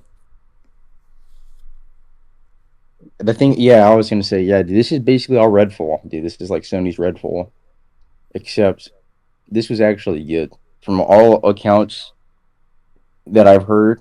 The gameplay was never bad in this game, so Yeah, it was a and that makes polished it sadder. product. It was And good. It was, yeah. They had cutscenes ready to go, Red, and it's crazy, yeah, man. it's not, obviously it's not as big of a loss because I feel like Redfall was. We didn't really know what that was, but we all thought it would be like single player epic experience, right? And Xbox And needed then that. so Hell, Sony needs yeah, it at that this was a lot point, worse. man. Mind you, we just got Astrobot, so Yeah, I think that kind of I know. softens this I a mean, little bit. nothing came. Redfall came out, and there was no Astrobot. Dude, it just was just There terrible was no game. state of there was no State of Decay 3 as like a chaser. No, Yeah, I'm I just know. kidding. Right? That game doesn't look Or nearly as for good as I would have they have expected. now. Is there anything that's still been out, dude, at all for the Xbox? Since it was that's still the one, right? Or they had a new game coming. They got Black Ops. They got Game Pass. They're good. Yeah, that's the main selling point at this point. Yeah, that's the main selling point right now. Well, I mean, I You don't know. know, if this They got handheld Fable. comes, they got Fable too. That's Yeah, right. But Gears of War, but just a Gears. EA, CG trailer. no, that's gonna sell like hotcakes. In fact, They that's got some probably stuff. like I feel like what's been Yeah. If they the only thing that I've been hearing, I listen to these podcasts, I do think that handheld could be their ticket in. You know, if they have like a Switch, because I love the Steam Deck, but it's true, man. You can't play like Baldur's Gate 3. They say you can, but you got to change the settings, you know, and it would still be for me like a huge win if I could just truly seamlessly switch between, you know, my TV to my handheld, you know, without any, because I can do remote play and I love that, but I have to be like nearby. I can't just do that from, you know, the bus stop. That's what they're saying, you know. I don't know if the validity to the rumors, but I do feel like that's what might be the next thing, man. If there is, because I don't know if there will be. Because I mean, we've all heard the news, right? I mean, we've all been in this together with you know, X Game Pass and like exclusivity running up, you know, Starfield on PS5. So their last hurrah, and I don't even know if this means anything for PSP2, but I do think that honestly with Switch, man, the Switch changed the game, dude. Nintendo, they were ahead of the curve. They're smart still. They can release Arkham Knight on fucking Switch and it won't fucking matter because they just have that pinned down. But I do feel like the computers, the handhelds, they have made they have changed the game, you know, because they're a great entryway to PC basics like 101, you know, and all the cool things you can do. So I don't know if there will be a PSP2, man, but I do know that there will be a handheld for Xbox. I will say that still, like Nintendo Switch, like their games feel very niche in a way just because of the $50 price tags on like some of their exclusives, and even like some of their ports like are kind of janky, like Mortal Kombat, what was it, 9? Yeah, they make a meme out of it. Yeah. Yeah. And I feel like it is kind of interesting, like even with the high prices, yet the quality that they go for, like it is impressive that they're still able to be popular compared to some of the other consoles. Mm, yeah. But a PSP2, I mean, the idea of it does sound enticing in a way, like a new Vita or something. Yeah. Yeah. The They only would thing make is, it like I'm kind of with Eric. I honestly think that a Xbox handheld might be more likely than a PSP2. I feel like they're abandoning that, even though I do think that Yeah. they definitely need a native handheld, like handheld device rather than like a what was it, the Portal? Like I just feel yeah. like that's such a, No, I don't know. I feel like they flopped on that we one a already little bit. that thing's like $100 too expensive, still in my opinion. I even wonder if Xbox would go for it anyway because of like how they're talking about the drawbacks that they have with the Series S. And Mm-hmm. like just to scale down some of their games just to fit a portable handheld device, I wonder if that would still hinder them some. Yeah, that's true. There's been a lot of you know, bringing up their their firmware and their system, how it works. I do feel like there is complications, man. I'm always curious because it's supposed to be great, this hugely powerful machine, but they're struggling. Maybe they're just focusing their time on making that thing, but maybe not. Maybe it's just, you know, like what did he say? He was really Phil Spencer. He just like admitted to making a lot of mistakes, which I kind of applaud him for that. But still, Yeah, I we just were think it's just funny. talking about that. Yeah. It kind of reminds me of the Roys from Succession in a way. Like He's just it's almost I just like he has this product that he knows isn't doing as well, but he's still saying whatever he can to keep stakeholders or shareholders wealthy, which I mean you're supposed to do in a position like that. Yeah, he's just a good boss, man. That's all. He's looking out for his people. That reminds me of Jim Howard, right? No, Jim Ryan. And we all had.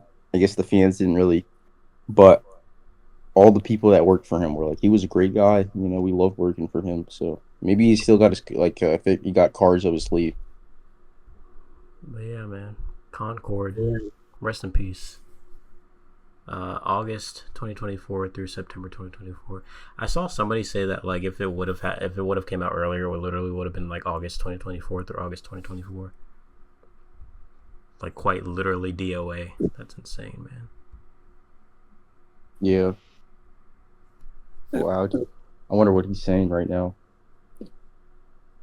I think Secret of Love will save it. Yeah, I wonder whoever's in charge right now.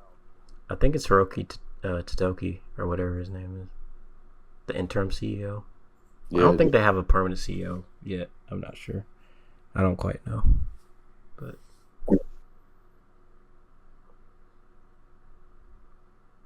Jim Ryan's chilling though. Damn, dude. He's just watching all the chaos unfold. He's like, oh, glad I'm not there right now. He's got that PS controller. He gave him like that PS1 design PS5. I don't know if you guys saw that. It looked dope as fuck. I didn't actually. What are you talking about? Oh yeah, the one. They gave him like a custom designed PlayStation 5 or 4, and it's got the color scheme of the PlayStation 1. It's like the coolest thing. Wow. I'll see if I can find that at all. He's like, man, he's never gonna touch that thing, dude. Yeah, he plays Xbox. He's gonna keep it in that display case. Not bad. It looks good. And speaking of which, a physical copy of Concord unopened on PS5 is going for over $100 on eBay right now.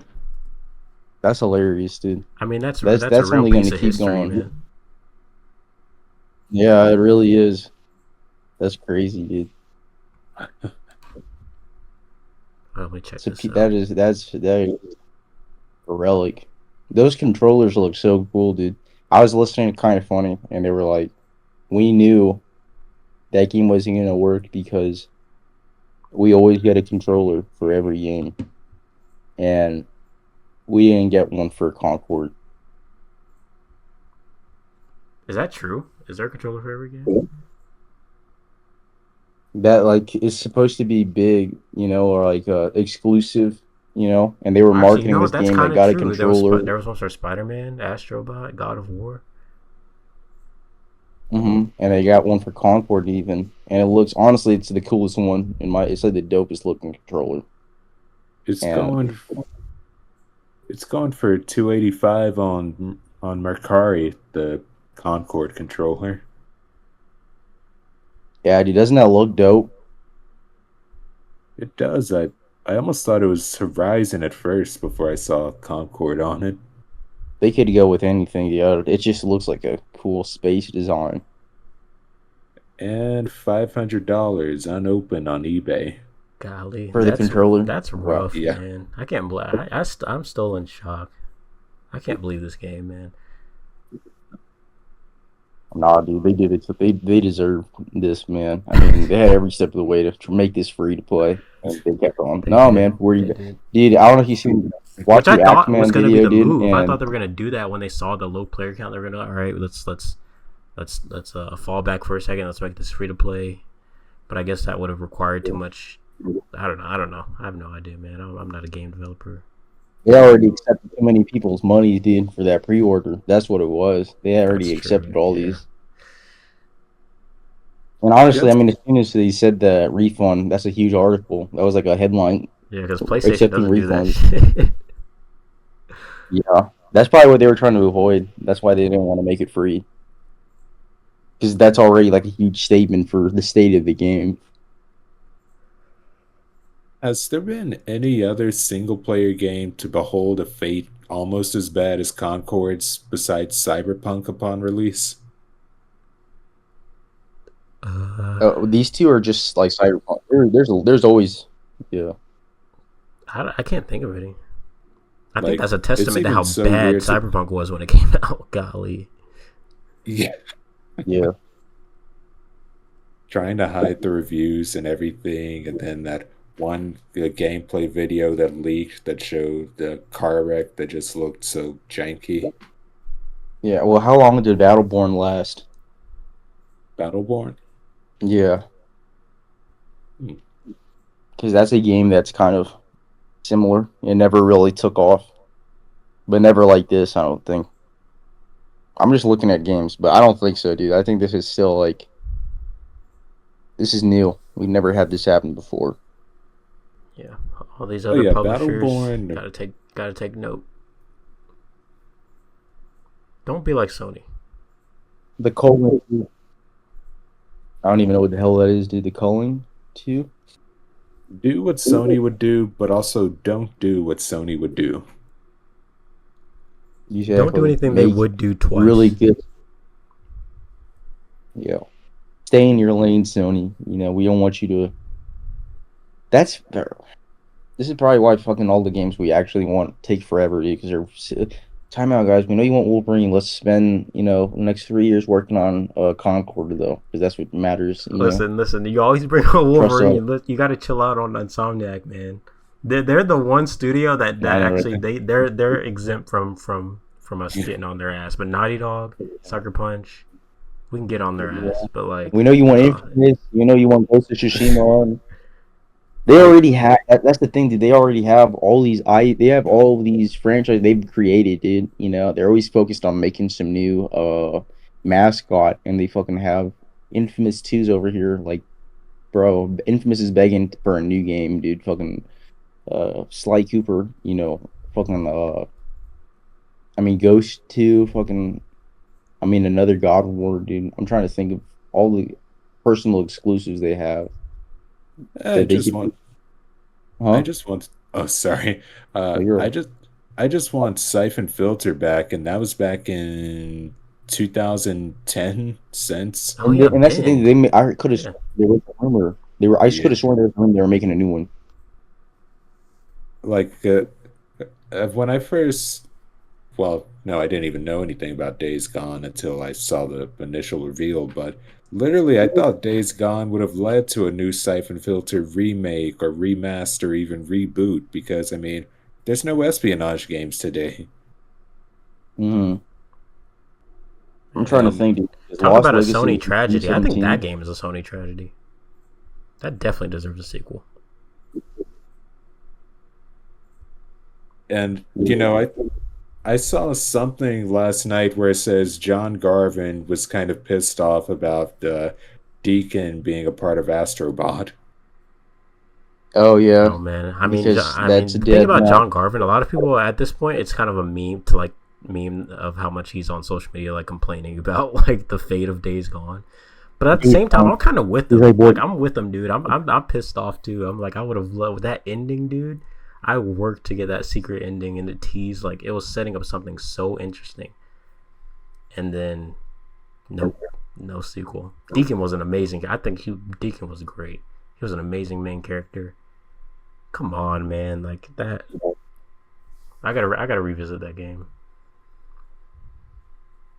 A part of me almost wants to go on Twitter and just try to tell him, pitch Siphon Filter to Sony. Pitch anything with Siphon Filter, and then they'll give you Days Gone. Yeah, oh, man. I almost felt like it's too late for that game. Yeah. Who knows, man? It's already been 5. Uncharted 3, Uncharted 4, dude. That was 5 years. It's been 5 years since Uncharted 4, basically. So they could have made a new one.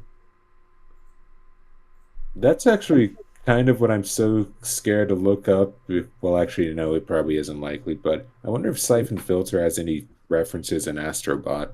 Probably not. Why is it really an exclusive? Good. Oh yeah, like it came out from the first PlayStation, the first 3 games, and then it lived through the PS2 generation and then the PSP. It just never made it to PS3. What is it that you like? What is it about Siphon Filter, Boyce, that makes you really want like a new one? I'd have to say it's probably the third person shooter aspect, and then like the whole political intrigue and espionage storyline and conflict, and then you had all these great weapons and gadgets, and all these tactical combat maneuvers, like Yeah, essentially SOCOM, but you add Splinter Cell into the mix, but without it being too overly stealthy.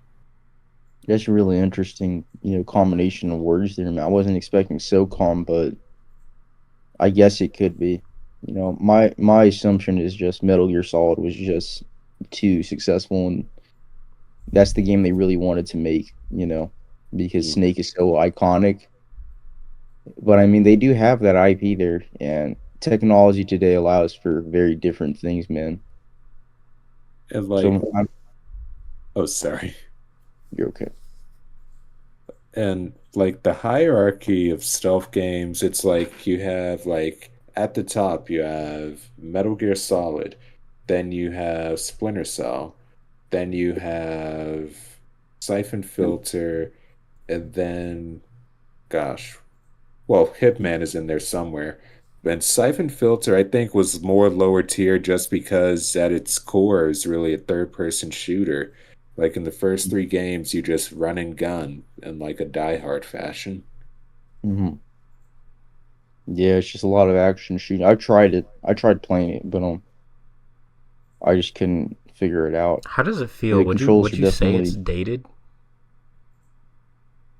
yeah.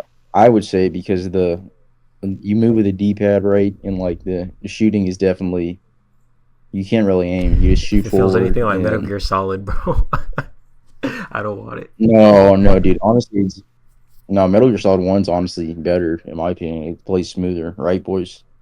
But You weren't yeah, expecting that, were If you? you think I it plays mean, smoother, then I probably would definitely want to be able to play Siphon Better. Filter. Oh, dude. Siphon Filter tries to be like a legit third person shooter on the PS1, dude. Like you're behind the guy's back, and Metal Gear Solid 1's like straight up. We have to make this work, and it has to be as smooth as possible, and you just can't do that. That's why it wasn't until the third one, when you had a actually working analog, you know, because shooters, you know how it is with the shooters when they try to, like on PSP, you end up using the buttons to change the camera.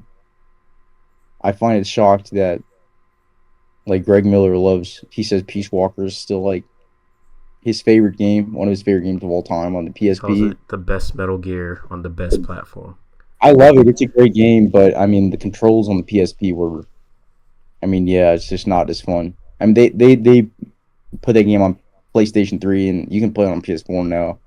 I'm pretty sure, and so it plays a lot better. But the original, it was a lot of fun, but still, you aim with the square and circle legs triangle, and it's just weird. They had a siphon filter that was really fun too on PSP. So Logan that's one thing Shadow. that I like about. Yeah, that's one thing I like about the PSP, right? And our portables is like they had to be creative and make these games.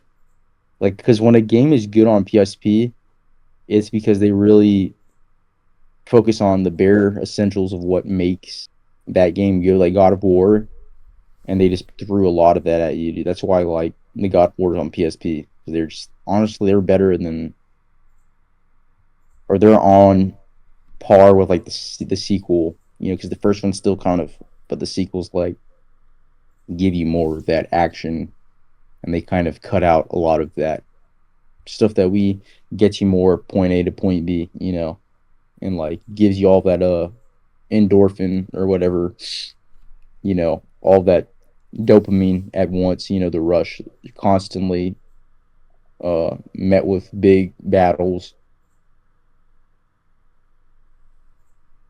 Remember Secret Agent Clank?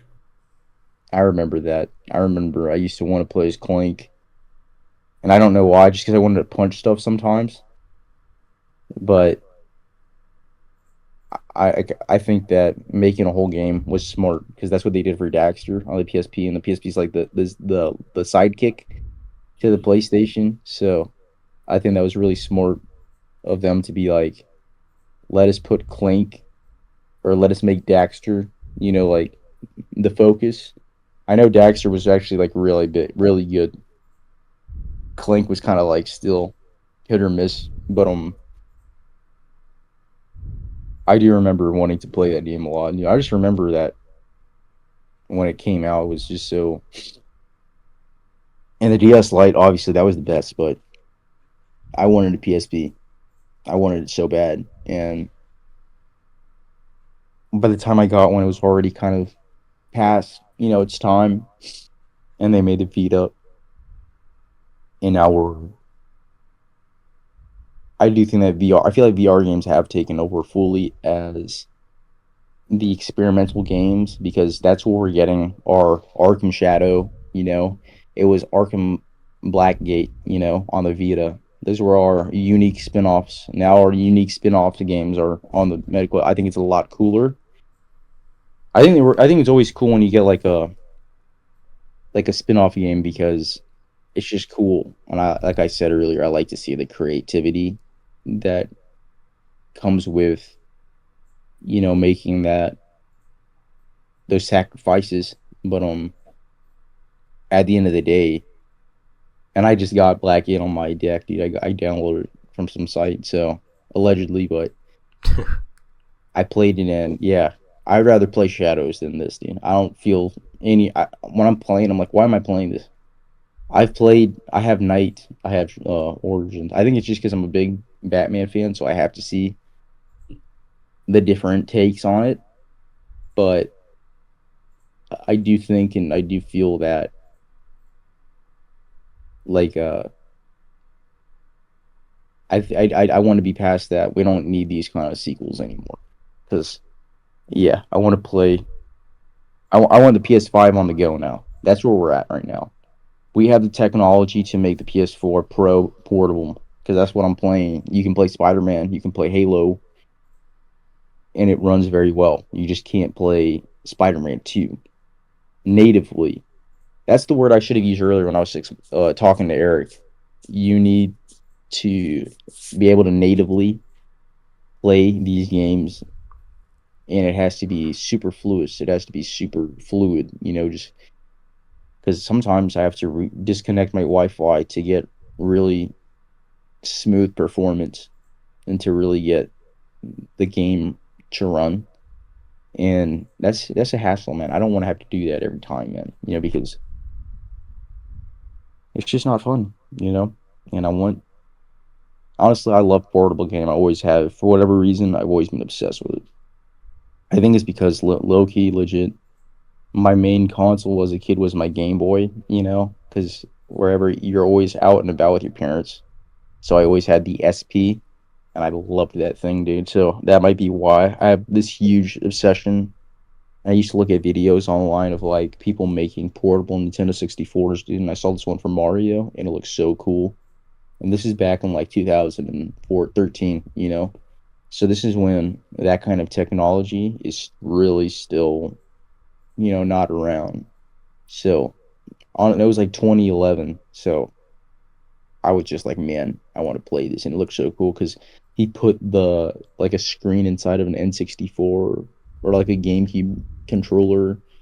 There's so many different fascinating little things that are trinkets that people create, and they look so cool and they're really retro. And that kind of thing today, I guess, well, because I mean, you still have eBay, but now it's like that's not that hard. Like, Boyce, you could go buy a portable PS1 on Etsy, and it wouldn't be that expensive, but it would look really cool. And that's like the ultimate reason why you would even do that. Some of them are really goofy, man. Like, you put the disc inside of the thing in your hand. Can you imagine that? Like a disc running while you're playing the game, and it's like in your lap. I think that would be dope, man. But I I don't find know that what like your really experience with. interesting that you say that you've always been intrigued by like the portable devices because like I feel like I'm like total opposite. Like I tried like back in the day. Some like I remember I had this one, I don't know what it was. It was some random Sega thing, and I just remember playing like this Sonic game on it. I don't know what the hell it was, Mhm. but I would just play that same Sonic game over and over. And I just remember hearing the Sega. That's the main thing I always think of. And like I enjoyed that. I Yeah. had a Game Boy for a little bit. I played a couple games of that. had a PSP. I enjoyed, like Chinatown Wars and like Little Big Planet and stuff like that. Then I lost that thing. And even like I've had a Switch for a few years now. I rarely, whenever I use my Switch, most of the time it's on the TV. On the rare occasion I actually am using it. It's just interesting how I've never really like had this. I'm very much like I like to sit in front of like a large screen when I like play my games, kind of deal. Like I've never been like a huge handheld kind of guy. But I think that's part of why I would like prefer to have like a more native like handheld, like you were saying, like for like something like the PlayStation, because it would be my opportunity to like kind of like be able to maybe experience it and get into the actually like playing portable. But yeah, if they release like some good games for it, like some of the games you guys were just talking about from back in the day. Mm-hmm. It feels to me like you can't like for you just see. I'm just playing dumbed down God of War when I can play the real thing. A little bit, yeah. Yeah, I do feel like that's a lot of what it like when I did, because I can understand. I do feel like we didn't always have. We had to take turns a lot in my house because we were always trying to share that PS2. So having your own was definitely special. And no, I just really like some of those games. I played Donkey Kong Country 2. That's like one of my first games that was gifted to me, and I was obsessed. I loved that game, and that's where I played it, and that's probably why I did. And Pokemon, but yeah, I did. I love those two, and right now I just love the convenience of it. I really think it's more convenient, and I mean, yeah, dude. If we get like a proper thing, if not, that's fine.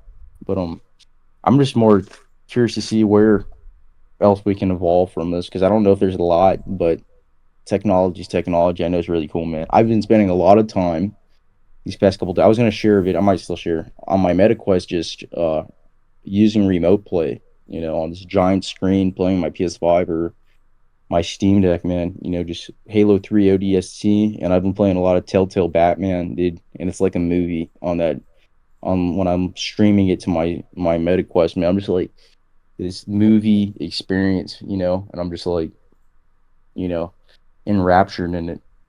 I don't know if you guys have played that, but you guys should give it a try. It's a lot of fun. It's just really good. Damn, man, I thought I liked to get immersed in my games. Yeah, this man is over here maximizing his immersion. Yeah, do I have to, dude? I'm playing that. Got to make the right decisions, man. I got to get ready for Wolf Among Us. It's about to come out. Hold up, when does that come out? And then we get season 3 of Batman. Like sometime next year. It's supposed to come out this year, but they said we really want to make sure. They really want to make sure. When season 2 came out, the graphics were clean as hell. So I'm talking about Batman. So when that comes out, I do think they're gonna make it. I mean, hype as fuck, dude. I just Telltale, they always try. I mean, they made their mistakes. Sure, they made way too many games, dude. Fucking Minecraft. We did not fucking need Telltale Minecraft. Yeah. Oh, hey, Minecraft. Game of Thrones. You played it? Minecraft or Game of Thrones? Played Minecraft. Or just Telltale in general, because I thought you were saying something about that, like you were defending it. Like, hey man, Minecraft was pretty good. I never finished Minecraft, but the bit that I did play was really good. I love all their Walking Dead stuff, of course, because I'm just a Walking Dead fanatic. I played a little bit of the Batman game. Didn't play a lot of it. Never played Wolf Among Us, actually, but I watched a bunch of playthroughs on it. I played that Back to the Future. So you did demo. the Back to the Future one they did. Oh my god, so did I, dude. That's when they were doing that old school. Tales from the Borderlands played a bit of. That one's great, dude. They've had a lot of stuff. They've had Guardians of the Galaxy. I think you would like that one. I didn't really get into it. They didn't need to make the Guardians one, dude. Yeah, it's. I was saying Borderlands one was funny. Yeah, they made like three that didn't need to be made at all. I mean, If just three is you pretty good were for to how many they ask, made. Well, it's probably more than that because I'm just thinking of those, but there might be like 10 other. How many fucking games did they make? The Telltale. I know they did Sam and Max, I think, the one with the dog and might have been a rabbit, I think. I don't remember that one. Though, like, it was a really, really early game of theirs. Like, I think even before The Walking Dead had blown up. I mean, there's a Walking Dead Michonne game. Oh, yeah. Oh yeah, I forgot they did that. They did an Expanse one. Isn't that one of the newer ones actually? Yeah, that was after their Yeah. revival, I guess you could say. I've heard that was actually good. Yeah, I didn't know much Okay, about it. I've yeah. never watched So The Expanse either.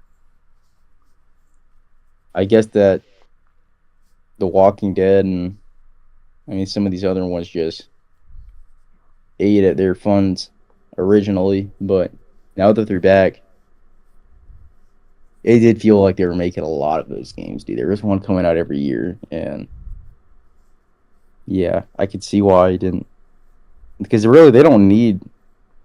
They said because I looked into it, they lost some money doing like because they had to create a formula that worked. Because you know how they always say that they're all the same. Like, none of the choices matter.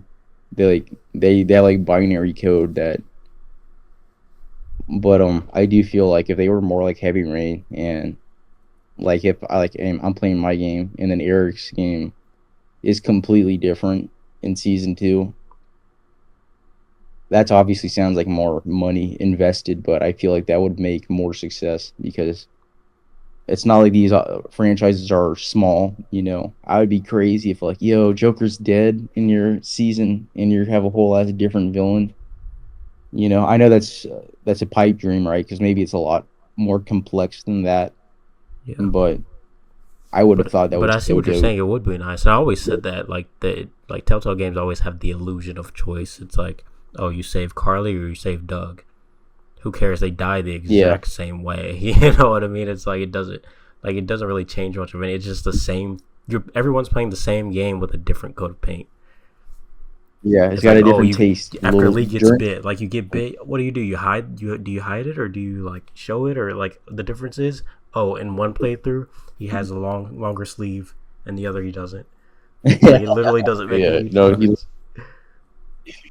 and I'm gonna say, yeah, Here's dude, Heavy Rain is so different for that. Or like, what's it called? Detroit Become Human. That's why it's not a season. It's like a beginning and because they're like, I don't know how the hell we make a sequel to this. It's gonna be so different for everybody. here's actually my favorite choice that doesn't matter. Save Harvey Dent or save Catwoman. Yeah. So you did play it, boys? Oh, oh yeah, like I played the first two seasons of Batman. I played the first two seasons of Walking Dead plus Borderlands, and I tried maybe the first two episodes of Game of Thrones, but considering the fact that Game of Thrones was set in between seasons, gosh, what seasons? Seasons 4 and 3, and it was the family that you don't really hear mentioned in a show at all. And like it was meant to tie into that, so not much would matter or be at stake anyway. Like I feel like that's kind of been like the strengths of some of their IPs is just like trying to make the mold more bigger. Like Walking Dead was an easy one because it's a global zombie apocalypse and you're not likely to run into anyone from the comics or the show at all. Yeah. And Wolf Among Us being adapted from Fables, that was a great like way to kind of introduce you into the world with an original story. It was great. Brilliant. And Batman pretty much taking after Hannibal on NBC and just remixing the mythos a bit. I mean, that worked a lot, especially with your final choice in season two. Wow, dude, what do you mean Hannibal? Just like procedural crime drama. Oh no, it's like what Hannibal did that really makes it stand out is like it adapted some elements of all the books, but it kind of remixed like every event into its own thing to make it have a different outcome that was more different from the books or movies and make it more original and its own thing rather than just a straightforward adaptation. Without losing its integrity, right? It still stays accurate, honest to what Yeah. it's represent. I know what you're saying. Yeah, kind of like how the Batman with like I guess kind of took from Long Halloween and Year One and the Darwin Cook story. Mm-hmm. Yeah, I do appreciate when or how they've made stayed so accurate without making me know what's gonna happen next and keeping you on your toes. So I do think that it's gonna be really ambitious when they do come back. Maybe it'll be more of the same. I need to look at Expanse to see how different that game is, unless there's the same. Oh, it's all gonna lead to the same outcome. But I still think there's a place for these kind of games, and I love them. And I mean, Monkey Island was a success, and Expanse obviously was really good. And I'm trying to think of another one that recently came out that wasn't by Telltale, but I mean, I'm here for them, and hopefully they come back. And not too late, dude. I'm not trying to be 30 years old when season 3 comes out, but if it is, I'll still play it because honestly, I still think they had like the best writing, dude, of like a lot of media. I'm still upset the movie didn't have the cojones to do what the game did. I don't want to spoil that for you if you haven't played it, but I think Boyce knows what I'm talking about I with might. the father. You know what I'm talking about, right? Oh yeah, because it was hinted at so many times throughout the movie and in the And they're like, oh marketing. no, he wasn't. I'm like, have some balls, dude. And this is so boring. Like, it makes him heroic. He's so much more heroic in that game for being that way, dude. He's like, fuck you. I don't care. I My mean, own dad. Like, I'll Joker. him. Go ahead. Oh, sorry. Joker kind of took that step, or at least alluded to it. What stuff that he's like his dad? Oh no, like making his dad a jerk off, essentially. Oh yeah, that's right, Jerk. Yeah, yeah, they did do that. But he's just more like a Trump asshole. He's not like straight up devious. Like, yo, this guy's the king of gangsters. And the game, dude, they did not care at all, dude. And I loved it. I was like, yeah, this is extra tragic. Like, Batman is really alone out here. Because if Batman met his dad, he'd be like, yo, you're the first one to go, dude. I'm taking you down. I And just love it. I think what really shocked me more was like the big option you get at the end of the first episode when it comes to taking down like one major criminal. Oh, yeah, if you can stab him. No, dude. I love that because it's like, it's still in character for, you can be really brutal Batman or really merciful. Mine's like a mixture of the two. Detroit Baker, honestly, dude, he might be one of my favorite Bruce Waynes, dude. I'm not gonna lie. Like, I think that he just, it sounds weird and like not a compliment, but it is. He sounds so human, like normal, Hmm. like an everyman kind of. You know how his voice, he has he's just using his normal voice basically. It's a little more deep, but not really, and it's more like he just sounds like his normal voice. If he was being serious, and it really works, man. I'm like, I don't know why I do, but I was like, for some reason, this is so refreshing and so relatable. I've definitely cared more about this Bruce Wayne and just the way that they do it. I really do feel like this version, Batman's like a separate person because the way they talk about it, it's like Bruce and Batman have to deal this thing, and it does feel like another person. And sometimes I forget because like you'll have opportunities where you're talking to Catwoman or whatever, and I'm like, wait a second, I'm Batman, dude. Why am I acting like this, dude? It's like I forget that, yo, dude, he's got this whole ass other entity that's terrifying, and like with Vicky, and like you have to get some information from her. And I was like, why am I asking, dude? I can scare the shit out of her, dude. Like, I'm Batman, dude. You're gonna give me that information. Like, what the fuck? But I don't know, man. Maybe I'll play Wolf Among Us again. I don't know. I don't know why. I just felt like taking a look at it again, dude. Maybe it's just because I'm always in a Batman like mood or vibe, man. And it's just crazy, dude. I've been playing a lot of Night and Asylum. There's so many mods.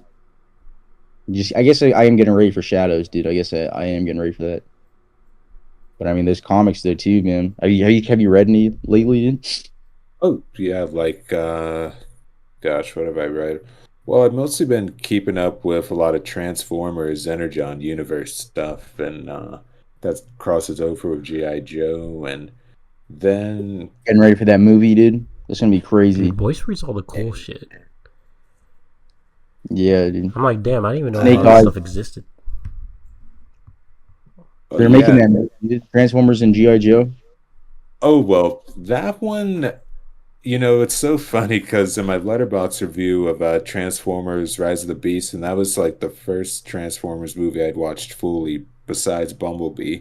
And I had told myself that at the end of that credit scene, 5-year-old, no, 9-year-old me would have loved that scene so much. But me now, considering the quality of that film and the G.I. Joe cinematic track record, heck, even Channing Tatum didn't want to do it. Wow. I'm iffy. I mean, I feel like animation, not like Transformers 1, not that kind of animation, but like hand-drawn animation style, that would be the way to go for it. Like, not just live action. Hand drawn. Yeah. I feel that like a Kind of throwback to like the like the 80s way. movies. Exactly. That would be yeah. Oh, it's a lot of effort, man. And I mean, yeah, I can't think of the last hand drawn movie I've seen, dude. So I mean, yeah, I would watch that. I would watch the hell out of that, dude. I would Yeah. watch a Batman that was hand drawn, dude. I would watch it like any animated film at this point that's hand drawn like Eric, that. I bet you're sad about that Batman Beyond movie that got scrapped. The one that was supposed to be like Spider-Verse. What, dude? There's like 9 of them, dude. Oh, you're talking about that shit, dude. I know what you're talking because they have that. There was like a leaked image of Bruce, like an animated Bruce. I didn't know they scrapped that movie. I was thinking that they're waiting because Oh, with I could Batman, have it wrong. I could have it wrong. there's not. I feel like we scrapped, and really, it's eventually because Batman's never gonna. They're always gonna make some new shit with him. We're getting the fucking game True. this year, right? Every time I complain about Batman, I forget. Oh wait, we have Batman shit like every 3 years, dude. That's the one IP they're not gonna let die, dude. But like, I'm not that upset, dude. I'm not one of the. It's weird. I'm not one of those people that needs Batman Beyond like that. If we got a game or a movie, that's cool. But I mean, to me, Batman's always been, about the streets, and it's really cool though. I would watch the hell. I would definitely watch. It's just I don't care that much about Terry. That's the thing. I guess I don't really care for him. If they made a Damien, maybe. I just feel like Terry's just so. He's just they like Tim like Drake or what's his name Dick was too old at that future, so he's basically Dick of like the future. And then they made him. They actually like in the cartoon. This is a little off, but they actually make him his son. I'm like that's stupid as hell, dude. A That's like clone. why. Well, Yeah, he's like, oh, partial you're actually clone. my clone. The whole. I'm like, get the hell out of here, dude. I know that's non-canon now, definitely, but still, it's just like, Um, wow. Honestly, I kind of like I was so confused when I watched that Justice League episode as a kid that had the reveal, but it almost makes sense in a way because it's like the way they build up Batman. I mean, sure, Nolan had the like message where Batman could be literally anyone, but it almost makes sense like comic book way wise like to have like some part of Bruce Wayne's DNA make it into his successor just because it shows that Bruce Wayne is part of Batman and he'll always be a part of him for the foreseeable future or whatnot. Yeah, But I think in a way, sure. I mean that's true, but I think it just takes away from the power of it. Like this dude just became him, and then his own relationship with his dad is kind of tainted because it's not even his dad. I mean, I do think it's interesting, but I am interested to see what like an actual follow-up show, not this Cape Crusader that like explores what I actually want to see, which is like Jason and Damien and the Bat family, dude, from the comics that we never actually get like fully in media. You know what I mean? James Gunn. Yeah, we might. I trust him to death though, because I feel like he's an actual nerd. I was watching the Zack Snyder interviews, dude. They're painful as hell. This dude did not know what the fuck he was doing, dude.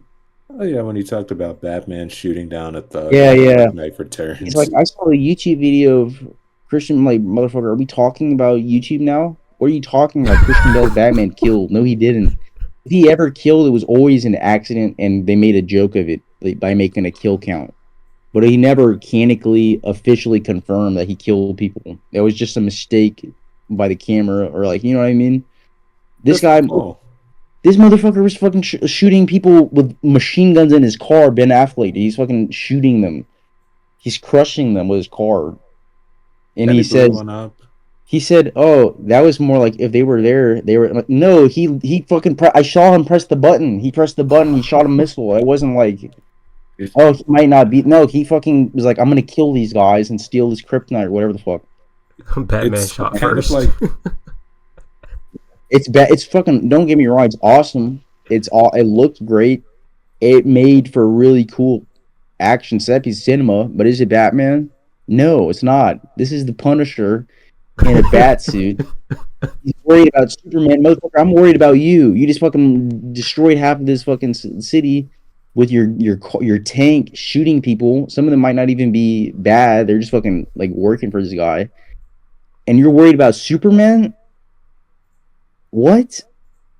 You're the problem. You're the villain that you're talking about, man. The fuck are you? it almost felt like he was trying to apply Tom Cruise collateral logic, like where in Collateral he says he didn't kill him, the bullets plus the fall killed him. He did. Yeah, That's so true. and I mean, this motherfucker Tom Cruise in that literally movie shoots was an absolutely M60. insane. Gray-haired Tom Cruise is a fear no one wants. Like the only time that we ever see him as a villain is his best performance. I wonder why, dude. No, I'm playing. Tom Cruise. It's Michael Mann. Yeah. Nah, dude, he's fucking. Honestly, he could be a good Lex Luthor with that kind of, energy, dude. And I'm curious, dude, to see the state because I'm serious. I'm ready for Superman, dude. I'm ready to become a Superman fanboy because I know that I don't have the best track record. I never hated Superman. I just never really cared because I think the same reason you guys have that everyone has that he's just boring, But it's not true, man, because I've seen that show, Superman and Lois, the CW. Well, that was good. And he's pretty cool. It's just that they made him weird. Superman's supposed to be lame. He's supposed to be funny. He's supposed to be lighthearted. Sometimes it's serious and scary, right? But not all the time. And I think James Gunn can do that. Because Superman's supposed to be the Peter Parker of DC, basically. Like, I kind of envision of course James Gunn, like so many, like some people are worried of how his Guardians style won't translate to it, but I kind of envision him going for like a Steven Spielberg type of Superman. Like, imagine that, like you have the beacon of hope, you have him doing these hopeful moments, and then you have him just trying to stand out as this beacon of vitality in a world where all the lines are blurred, but then you have that one absolute paragon who, without even trying to do the right thing or even trying to make himself stand out from the rest, like he just does it, like humanizes it. Yeah, you just do the right thing because that's what it's about. We need hope. We don't need to see fucking CNN fucking anchors fucking talk about Superman if he's Jesus, bro. What the fuck, dude? As you can tell, I just saw this movie again, and golly, dude. Give us fucking normal superhero shit, dude. Let me know that Superman gives a fuck about the fucking cars going through buildings and shit, dude. He's not the one that threw it in there, man. The fuck? That's actually something, an injustice, I think, because I can't remember. It's like where Superman faces off against like regime Superman, and they had those mini games where if a car was driving by and Regime Superman would pick it up and throw it at you. If you hit the button in time, that Superman will laser the car. While presumably people are inside, I can't remember that well, but I'm pretty sure that's what it was. Good lord. I remember, sort of. I do remember. Yeah, that game was that story. That first one. I mean, both of them, but that first one was crazy, dude. And that I okay. One thing Zack Snyder is like, if we were gonna get that, we were gonna get a version of that, and that was gonna be dope as hell, right? And now we won't. Maybe we will, but I mean, yeah, the delivery of that was terrible delivery from the jump because I love that scene, but I was like, what the fuck was the? Did he just have a nightmare, dude? And I couldn't tell if it was like a vision or a dream. Like, why did he just wake up, dude? That's kind of, I feel like, what was so appealing about him, but also his downfall. It's like he planned to essentially take after Nolan and make his own standalone universe without a chance of it continuing further. But Warner Brothers, they wanted a franchise, they wanted their own cinematic universe, and he probably just wanted his own storyline. He wanted a Man of Steel movie. That's all he wanted to do. Oh no, not just Man of Steel. Like some of the pitches I've heard, well, some of the concepts I've heard about his Justice League sequel was pitting them against the Legion of Doom and having Riddler solve the anti-life equation and then offing himself once he figures it out.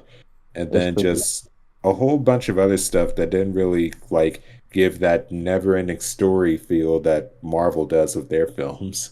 It felt very like it's gonna have an ending. Yeah. Yeah, I read some of those. They're insane. Dude. Like falls in love with Lois, and he doesn't want to bring back Superman, and then he does, and then he dies, and Superman's son was gonna become Robin because he doesn't have powers, or he's gonna become the next Batman.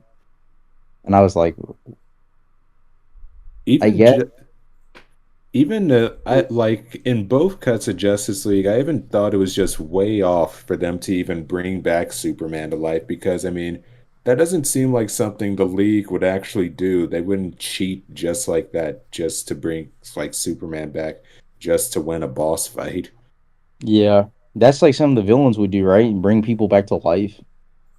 Oh yeah, like even Batman himself stooping to that level when really just let him die. Just Just let really, them die. Don't kill them off to begin with, man. That's like a whole ass other.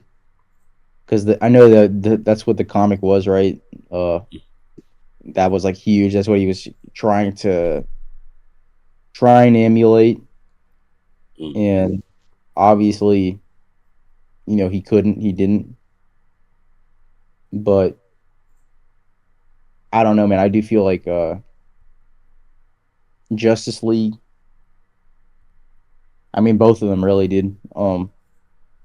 They say it's good, but I'm like, I don't know, man. Is it really? We were not going to watch that shit in theaters. I promise you. 4 hours long. That would have failed terribly because why the fuck am I sitting here for 4 hours, man? But People in would the have way that saw it, we man. consume, People would have we saw it. would have seen. But I don't know, man. Still, I don't know if I would have left thinking it's great. I would have been like, I forgot the first half, but I I saw it at home and I watched it in 2 days. Maybe not. Maybe you're right. That's I fair though. watched it. I Batman see what was you're saying. longer. I think it would have performed well, if it wasn't for the circumstances. But I do get what you're saying. At home people can just kind of be like, all right, I'll watch in like 2 parts or like whatever. It's a lot easier to eat that part of the sentence and like that part of it. Like, oh, I can just pause it whenever. Not like I gotta sit down and I have to. I think that the intermission would have helped, but still, man, I'm like, damn, we gotta plan ahead. I'm gonna be there from 4 p.m. to 8 o'clock.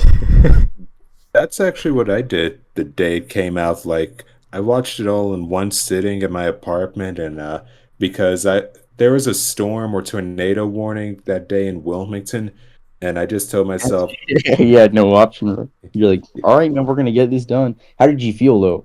Did you ever feel like, wow, this is fast? I don't even I notice. like I'd say it pretty much was that because I think it would have been interesting to do it in a series format, but it just felt almost like Snyder wanted to go for like that epic feel of it, the way he heightens the godlike qualities of the characters plus his aspect ratio, and like it felt like he was trying to emulate David Lean, like what he did with Lawrence of Arabia, the Mm. 4 hour runtime. And I guess it kind of worked in a way, but it just like, that's just not Justice League. That's his version of Justice League. The blood, the gore, the guts, the stuff these heroes would never do. Flash getting taken down by a sniper. I Mm. mean, like, get I can like I applaud it for being fueled by such passionate fans and his own dedication to try to see it through, but at the end of the day, it's not a great DC film. Mm. It's a great Zack Snyder film. Exactly. Probably his last good film or Wow. last decent film. Wow. I don't know. Rebel Moon Wow. Straight was for a masterpiece. No, I'm just kidding. Oh The man. I hope at least he gets an animated part 2, man. At least Justice League. That would be crazy, wouldn't it? or write it as a You think it comic. needs that? That would be something. Okay, yeah. I If think he that would do needs to better. do it. Probably, man. They probably I mean, wouldn't I invest know that all that people. for that. Yeah. But then again, I would watch that Warner Injustice Bros. Does animated. all types of stuff these days, so you never Yeah. know. We have to have faith in them, man. If Zack he makes Snyder it feedback as an action guy, you know? if he turns those scripts into comics, then they'll sell. That's what they did with the unproduced Alien 3 script. Yeah. They did. Yeah. And I kept looking up RoboCop because I thought that was the one, but no. It was Alien 3, man. Yeah. But I mean, hey, man, look, we're going to get a new Superman, and that's going to be the start of something new, you know? Personally, I hope that we keep our Batman because we already have the work done. That's 2 heroes done, and all he'd have to do is make a Wonder Woman movie, and then you get the trio, right? The Trinity. But who knows, man? He's James Gunn. Creature Commando is about to come out. We're getting new images of that. Penguin's out literally next week. I'm hyped as fuck for that, man. I'm not gonna lie. That shit looks really good. Most definitely. Yeah, I have faith in these guys, dude, because they're not. They don't. They don't play around, dude. They've learned. You don't let Zack Snyder touch shit like this, dude. You give it to the pros. You know, give it to James Gunn, and then we're gonna get Peacemaker season 2 next year's gonna be a hoot, man, a riot. Honestly, I might be more hyped for that. They're making. I don't know if you guys have seen like any leaks about Peacemaker, but they're. It's like the one show that's using the same cast after all this news of recast, like the basically rebooting. So this is the first show that's gonna have like a proper explanation for why they didn't change these actors, right? Amanda Waller's still staying, and everyone in the show, but all these people were in the Suicide Squad movie, which was connected to Suicide Squad before with Harley Quinn, and so it's all still kind of connected. But it's what Is they're gonna the do. I don't know if you Suicide guys have Squad seen gonna people. live on as is that part of the new Gun universe, or is that just Yes. Yes. okay? Thank goodness, because I Yes. actually like that movie a lot. And Blue Beetle, I think, is still gonna be a part of it. It's Oh, not like an fire! I forgot official. about that movie. That movie was That movie, great. that movie had a weird. They had a Which weird like way of explaining this movie of like, oh, it's not the first, but it is, and I think they're gonna keep the same Blue Beetle guy. I think this movie was that movie was. I haven't seen it yet. It's really disconnected, though, right? They do their best to not Yeah, bring it's kind of anybody in. separate, which I think is what I kind of Yeah, like I about feel it. like they. Yeah, I think they did that knowing, like, yeah, Henry Cavill's gone and Ben Affleck's gone, so let's keep it vague, as possible, so that we can take this story, these characters in Blue Beetle, and put them in. 'Cause that's what they're doing with Peacemaker. And Peacemaker's dad, I don't know if you know anything, like he's the White Dragon. It's like a white supremacist, and however that ends. But this new season's like his suit is blue because like blue lives matter and the cops and he's alive. So it's like he sees the evil version of himself. If he didn't, because you know what happens when you like lose stuff. They force you to be better, and this is like, oh man, this is the world where I didn't lose anything, so I'm a piece of shit. So I don't What's know. really I know interesting none to of me what I is, said makes sense. with Peacemaker, like he was one of my favorite characters in the Suicide Squad, but like I never had any desire to watch his show. I was worried that like I didn't want to watch it and then like not be as into him because I thought he worked well at like his role was good in the movie, but in terms of like him having his own thing, I was like, will it work? But it sounds to me like you really like it, so I might You need to watch it. You go watch it right now, dude. After this, I'm telling you, Eric, you are gonna love this show, man. I hope you'll love it. It I is hope so a too. redemption story. It is a character study. And they do a great job. What is your fear that they make him goofy as hell, or Pretty much, I thought it was gonna be like they were gonna go overboard with it.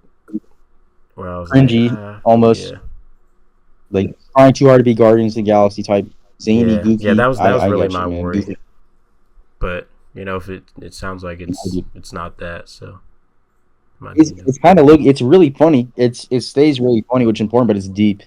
He's like trying to like his dad is this villain, the White Dragon. He's like not. He's like, Dad, I try to go after everybody. I don't just go after he says like minority groups, and he's just like the same people from Suicide Squad. That those office people. They're like they're the cash. They're like his crew that he goes back to talk with, and they're like they hate him, right? Everybody hates him because he fucking spoilers. He kills Rick Flag, so everyone's like, you're actually a piece of shit villain. I don't like you, and he knows this, and he just doesn't know how to communicate. Dude, he's just awkward as fuck. Because like when you meet his dad, you understand. Like he is a saint, dude, compared to his family. I'm like, yo, he turned out really good. I And don't know, man. This sounds it kind is of really good. political. No, I'm good. No, I'm No, kidding. dude, it's powerful. Joking. Oh, okay. No, it's pretty funny. And then he becomes best friends with that girl at a bio, which Boyce. I think he Oh, remembers yeah. that. You could explain a little. The way I would pitch it is like, imagine you had Johnny Bravo, and you put Johnny Bravo with the Punisher T-shirt, and that's pretty much the series. That's a perfect explanation, dude. He's just like Johnny Bravo. That's funny as hell. That's He's actually like a really good. lovable. That's one of the best elevator pitches I've heard. To be honest, that actually makes me go. Yeah, What is that's up, what I want. man? I'm a fan. I'm a huge fan of like Edie, or like with a heart of gold, Yeah. and that's what it is, dude. He doesn't. He wants to be better. And it's like his screw-ups are so brilliant and hilarious and actually logical. And then like when you see him actually be like kind of Vulnerable. similar to the way he was in Yep. the film, yeah, that too, vulnerable. Yeah, Like like Gunn nails the emotional beats, like no matter what kind of character he's writing for or dealing with. that's all that matters, dude. That's all you have to do. Give me those emotional reasons to care, and I will. That's all you had to do, Zach. It wasn't that hard, man. Just one fucking shot of Superman saving an actual child and smiling at them. That would have been enough.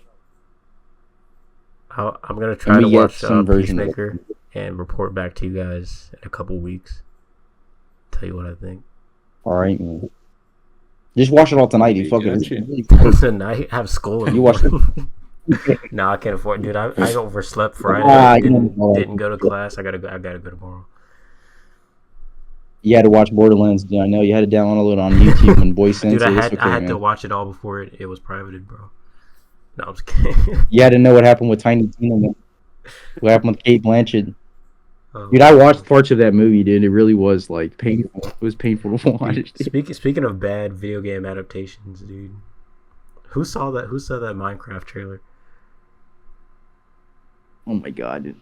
I saw it when I went to go see Beetlejuice, but you saw I it in forgot the about the theater. trailer entirely now. Yeah. Oh, you did go to see it? Yeah, and it's like I was expecting Jack Black to actually look like a cute. Oh my gosh! Don't get me started on the cute people. It's like I can appreciate the Jack Black's passion for games and getting involved in adaptations and stuff like I that. don't think he's Even that vouching passionate, for to a be honest Red with you. Dead adaptation, He but just he just wanted that duck.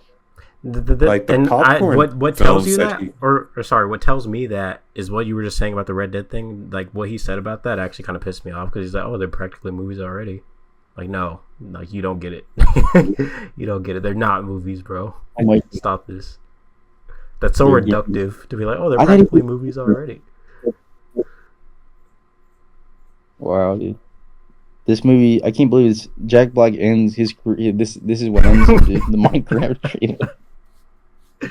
No, I was this is a man genuinely who was shook. I'm like, it's literally just Jack Black. Dude, okay. Can I ask you guys? Are you guys Minecraft fans? I've never played Minecraft in my life. I don't believe this, bro. Are you serious? Never. I definitely had that for when it came out. The craze, it definitely got to me. I had friends that played it, and I was like, "This is a lot of fun." But I never like was like a like watching streams. No, I'm not a Minecraft guy. I've played Minecraft. I played it a bit back in the day when it was like the big thing back in middle school. Didn't really get into it. I played a little bit recently, like within the past couple of years, with my girlfriend because she tried to get me into it, and I was like, I mean, I had a little bit of fun messing around and stuff, but like it's just not. I don't think that game is for me. I'm like really bad at those like sandbox games where it's like, hey, just be creative and do whatever you want.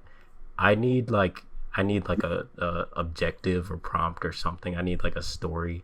I need to be able to roll credits. Like I don't know. I'm not like I'm so bad at that. And what's funny is like I feel like I'm a creative person. Like I like screenwriting and coming up with stories and stuff like that. But like in a video game, if you ask me to like do whatever I want, I'm like, nah, dude, I don't know what to do. I have no idea. I'm a good writer, bro. I'm on an architect. Right? Let me I'm like, build what this. do I have to harvest like, and then I have to like, oh, there are zombies. Like, oh crap! Like, oh, they're. I'm like, I don't know, man. Freaking giant spiders that like come after you. Dude, I think it's just hilarious to me. I did not get the big deal, dude. I was like, oh, it's cool, it's Jack Black, and all of a sudden the comments were like, fuck Jack Black, dude. Everybody was fucking pissed in the comments, dude. I was like, whoa. What This the movie trailer was a looks bigger like, deal. it just looks like you look at like a lot of these adaptations we get. A lot of them good, sure. I mean, Borderlands was a little bit of a dumpster fire, but like I'm into that. but like this just feels like Borderlands felt like maybe one step back. This feels like 4 steps back. Looking at this, it's like, what is this? Why are there real people in the world of Minecraft? It just looks weird. It doesn't mesh well together. People were really expecting Jack Black to be like the animation. I look, it looks like. I don't know, man. I mean, it's like we were just talking about Telltale. What about Telltale did Minecraft story mode? That they should have went that route because Minecraft story mode was cool. Like I thought it was gonna be like an animated, like literally Minecraft thing. And Mario, it made a lot of money just from being faithful and not trying to strive for live action. Absolutely, man. And it's like, sure, the whole real life thing, it worked for Sonic. Sonic is doing well with it, but that doesn't mean it works for everything. Remember Sonic's original design? Yeah, that was interesting. That's for sure. I literally said that. I was like, they need to pull a Sonic and just like change the real people into Minecraft people, just like animate the whole thing. What is this abomination? I'm not even a Minecraft fan, and I'm offended by this. Bro, I read a comment that's like, "Yo, this looks like a YouTube Minecraft parody from 2013." That shit made me laugh so hard. The top comment is, "Yo, whoever greenlit this to be a live action was snorting the finest redstone dust." I'm guessing that's some Minecraft shit, dude, because I got 49K. Dear movie companies, you don't like having money, you could always just send it to me. How brave Warner Brothers leave in the comments section open, dude. 208,000 likes.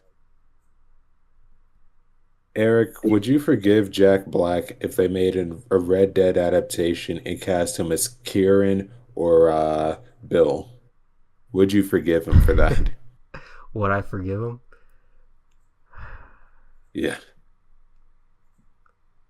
If he was good, If maybe. he was Kieran, I could see him as Bill, honestly, dude. I Yeah, could I see could him see as him more Bill. so like Bill. Yeah. I thought you were gonna ask like an actual difficult, like, yo, could you see him play Arthur? I'm like, what the fuck? No. no.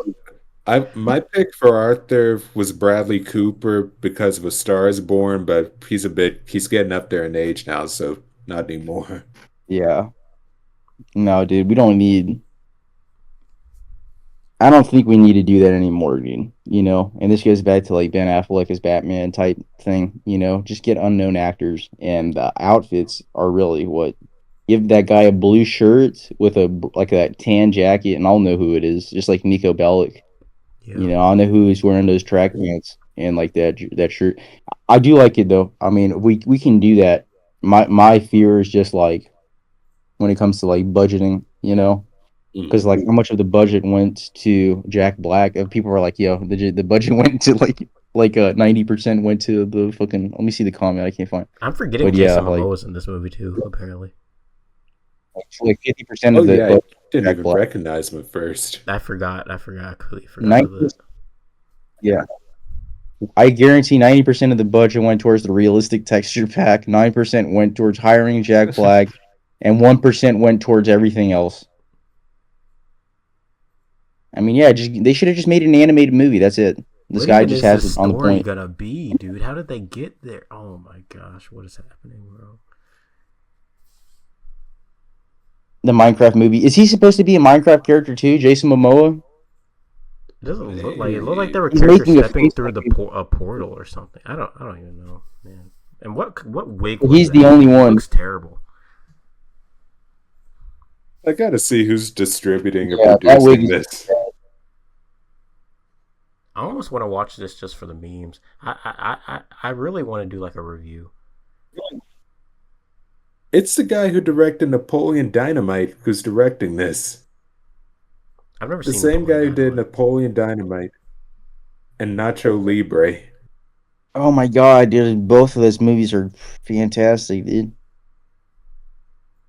And I it's a might Warner not, Brothers movie. dude. I might watch Nacho Libre tonight. Dude, I've seen that movie so many times. Classic. I haven't seen Oh yeah, either of that them. goat or that llama at the end is pretty, dude. It's an ugly ass llama. But Oh, God, stop. Man, why are you doing this? a Warner Brothers movie, Minecraft.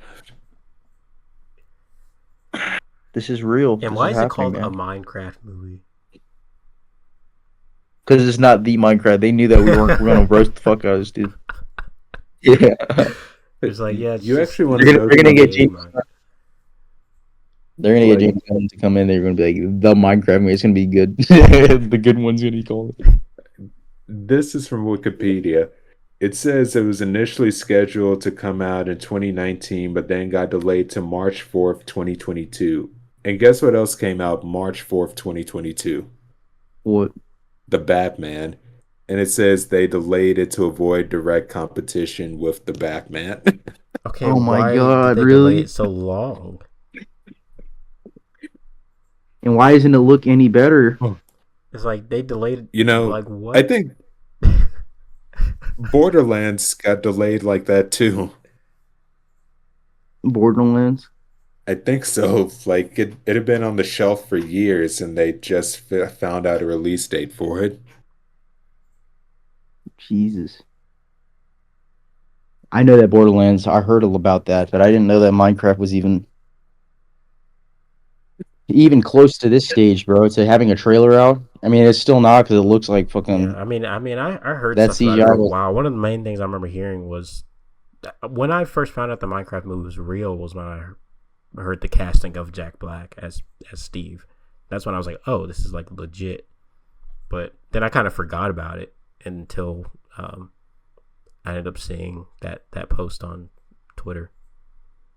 And then I didn't even know the trailer was out. I thought it was just gonna be like an image. And I was like, oh, there's a whole ass trailer out. And I watched it and I was like, what? what is this abomination? I wonder if Jack Black is doing okay. Dude. Let's check his social. In fact, it almost sounds like this movie, like that it just because from what I'm reading right now, it says that they started shooting it like after the Actors Guild strike, and yeah, and that they started shooting it in early 2024, January 2024. So this movie, they only shot it for 8 to 7 months, and it's due out in April 2025.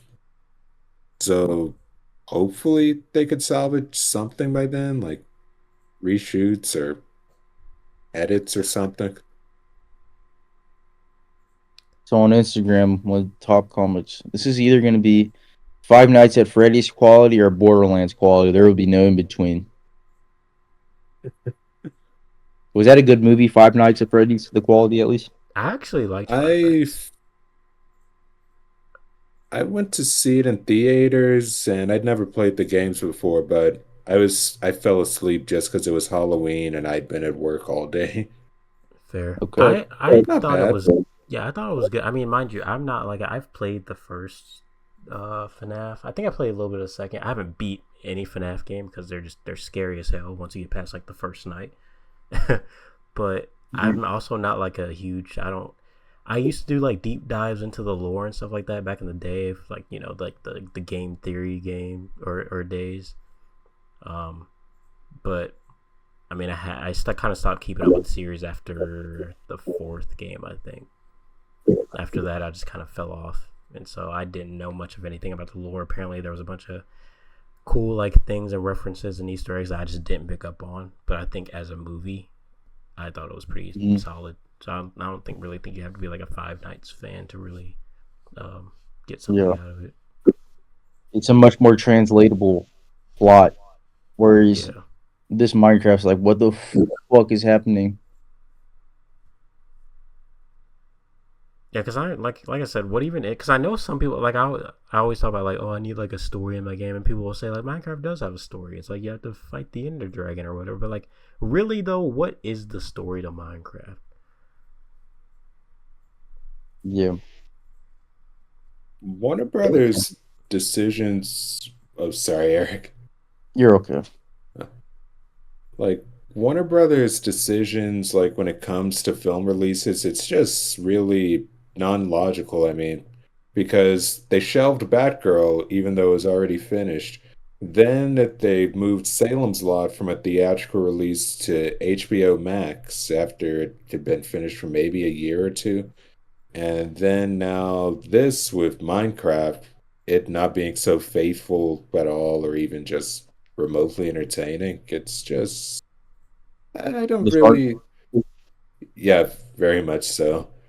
And I like Warner Brothers for the most part just because of The Matrix and Batman, the classics. But even now, ever since David Zaslav took over, it just seems like he's running it more like a business, which it is a business, but it just shows more in the product that it's all just for profit. Mm-hmm. Mm-hmm. No, Well, I agree. gotta love capitalism. How it ruins our movies. Yeah. Mm-hmm.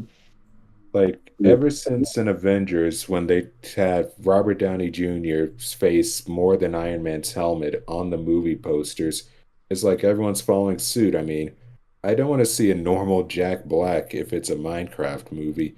I want to see a square-shaped model that's based on Jack Black and voiced by Jack Black instead of actual Jack Black. Mm-hmm. Yeah, dude. We're gonna You have know to. what? You We'll. know what, boys? We just gotta let them cook. Let them cook. Yeah. maybe We it'll gotta be let them. good. We'll Maybe. let we'll let them overcook. We'll let them overcook. Overcook. We just won't eat. Yeah. Exactly. Yeah, there it is. There you go. Oh, man. Well, I'll be here, man, and I'll watch it, man, when it comes out, and or you'll watch it, and we'll see, man. Maybe it's fucking good. Yeah, I'll probably watch it. We can. I'll probably watch it just to make content on it. I'll probably do like a review or something. It looks fun to watch. It looks entertaining at least. It doesn't look like Borderlands where I'll be bored or like fucking. Yeah, at least It's gonna be like, especially if you take acid. you take drugs. You eat a couple shrooms before you go in. You take a pill. You take some pills. Pop some pills. Oh man, Jack Black. I want to watch Nacho Libre now, dude. I kind of want to watch King Kong. Can't believe he was in that. I forgot he was in that, man. I know, right? The Peter Jackson one. He was good in that, dude. He's a really good dramatic actor. Who knew? Oh God.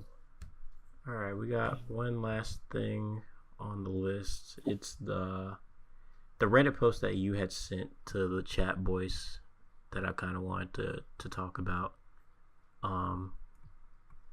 It's, let me just get this username up.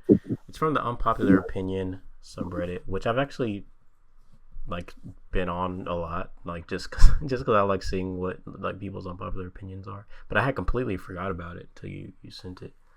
But this post is from username anime_lean, and the title of it is "The Last of Us did irreparable damage to video games as an art form."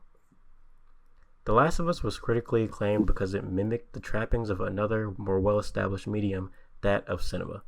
Popular perception of video games and what they should be and should look like, and the path AAA game development since has been narrowed, and that has been catastrophic for video games as a medium. Quote-unquote prestige, photorealistic graphics, which seem to be a prerequisite for flagship titles, are unimaginative and have pigeonholed the artistic potential of 3D modeling within the AAA gaming sphere. Cinematic cutscenes have virtually completely superseded the Half-Life 2 days of real-time narrative events and other potential forms of narrative storytelling that take full advantage of video games' unique interactivity as a medium. I could go on endlessly about this, but video games need to stop clinging to the trappings of other more quote-unquote respected art forms. It reeks of insecurity in your medium when that medium has so much potential for new experiences completely unique to itself. I am not arguing that I know exactly what games should be, but that there's so much more they could potentially be than what they are now, and that The Last of Us and designed by committee, quote-unquote cinematic photorealistic games as a whole are responsible for that. Now, before we get into this, this isn't like, we're not like calling out this person or making fun of this person or anything like that.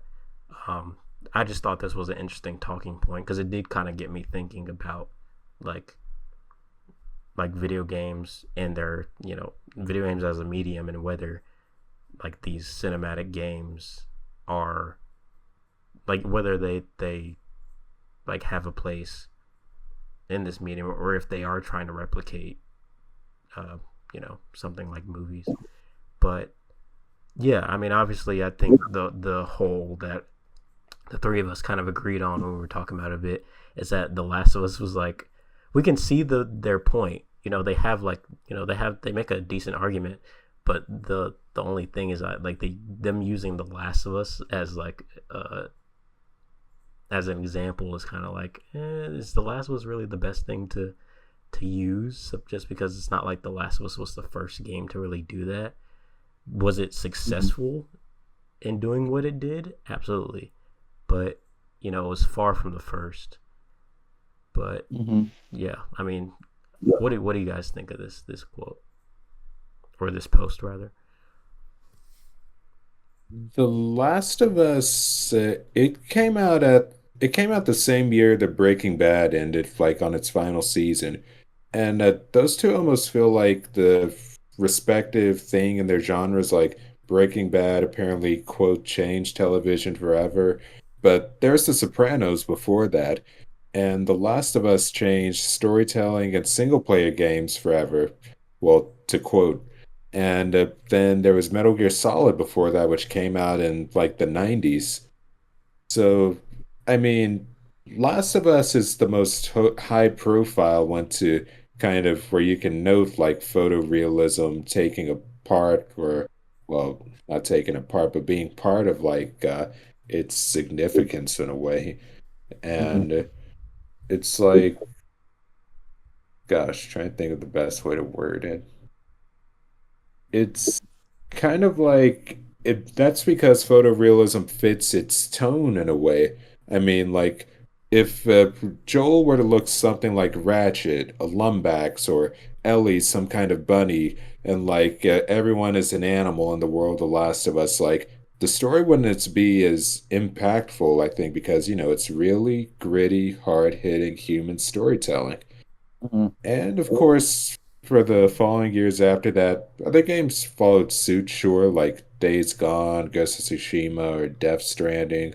But those aren't the only games that were PlayStation exclusives across several years. Like just days ago, Astro. Hmm.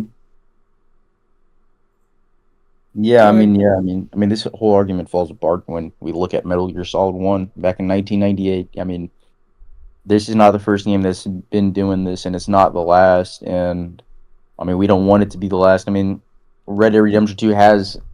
I mean, Rockstar Games have. I mean, a lot of Max Payne 3, do they have cinematic stylization? It's not the same thing, you know. It's not going to ruin anything. If anything, it's elevating it. You know, it's elevating storytelling. So, because you don't need to have crazy cutscenes to have. I mean, you could have text based, cutscenes, and I'll still be moved in some way. Probably not as much, but I mean, that's what it's been about, right? That's what you have to do as an artist. You have to find a way to, deliver a story or a message. Like on the GBA, if that's all you have, you're gonna try to find a way. I mean, Final Fantasy VII, there's no dialogue, yet people cry talking about that game. So I do think off, that it's just one of those comments. Offline Miami as well. Yeah, exactly. Hotline Miami is another great example. Yeah, I hear that for certain. And the thing is too, it's not even like, could you say that I'm biased because like literally my favorite kinds of games, the things that made me love video games the way that I do are those photorealistic cinematic style games.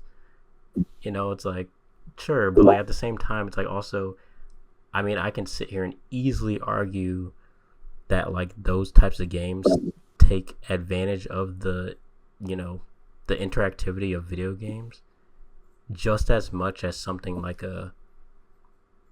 like a Metroidvania or a first person shooter or whatever kind of like style of game or whatever, because it's like you think of like The Last of Us Yes. and like like the example that they used, and you could sit here and be like, oh, they're trying to replicate like a movie or whatever, but at the same time it's like no, The Last of Us is wholeheartedly unapologetically a video game, you know what I mean, and it utilizes the medium that it's in to tell its story in an effective way, like the part when you're trying to grab the ladder, or I think it's like a ladder towards the end.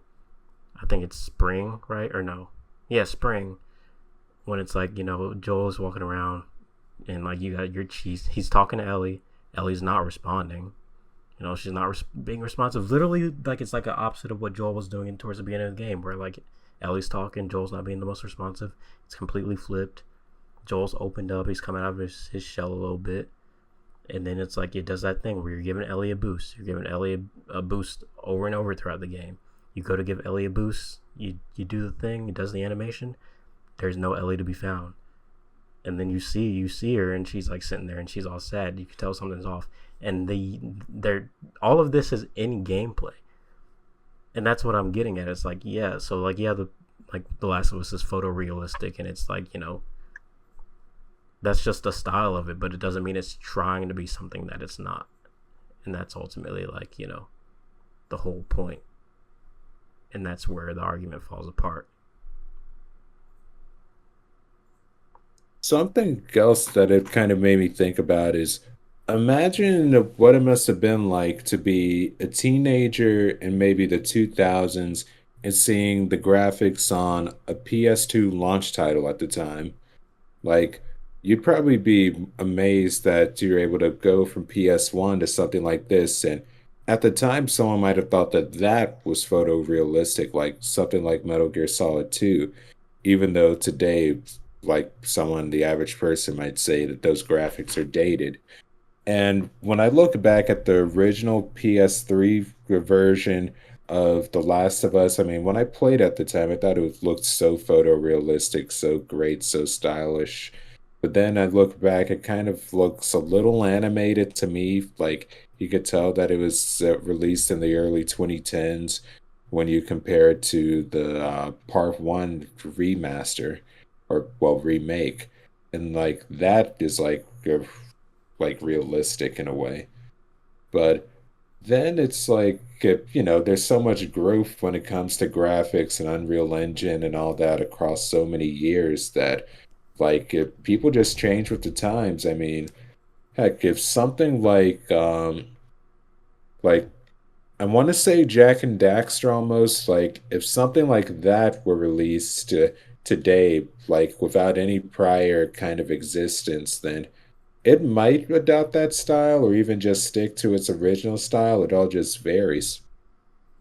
I mean, that's what a Jack and Daxter 4. If you look at like the concept art, they were gonna do that. They were gonna make it live action. Thank God that didn't That's happen. wild. But I didn't know that at all.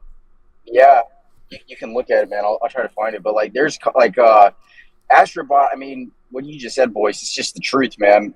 Like, I don't know if this is if it, I think it's a huge message to them. I don't know if we're gonna get Jack 4. I want it, but these games are not they I feel like they used to be treated like they're not making money. And they are leading to success. And I mean, just goes back to Crash 4, dude. They made that after what, 20 years after the third one, and it didn't do bad. People liked it. And you know what happened? They made a live service battle royale. That was the sequel. That was the next game. And now, you know what they're saying? Toys from Bob, they're not going to make a Crash 5 because they lost all their money trying to make this multiplayer game. Yeah, like Ratchet and Clank is still going as well. So it's just crazy talking about how these are dead ends and money, where you lose all. It's just not true. I think it's the opposite, man. I think they need to double down and just try to make a Jack and Daxter, try to make an Infamous 3, try to make a new uh, just something, man, like something with what you already have, you know. And I think that these kind of games, I mean, they're not, and not only that, but if they continue to support them and try to make it work with what they have right now, they might find new ideas. They might find like new creative one. I don't know. Maybe I'm just thinking about Last of Us and that kind of grittiness. I would play a game that has animals, that is dark. I mean, Conker's Bad Fur Day. If that was like a serious game, I don't know. I think I would try it out. I remember when Jack 2 came out, like it had such a more darker tone compared to the precursor legacy. Like you had Jack Uh, using profanity and having that dark power up in him. What was that the was dark? weird. The Yeah. the, the profanity was weird.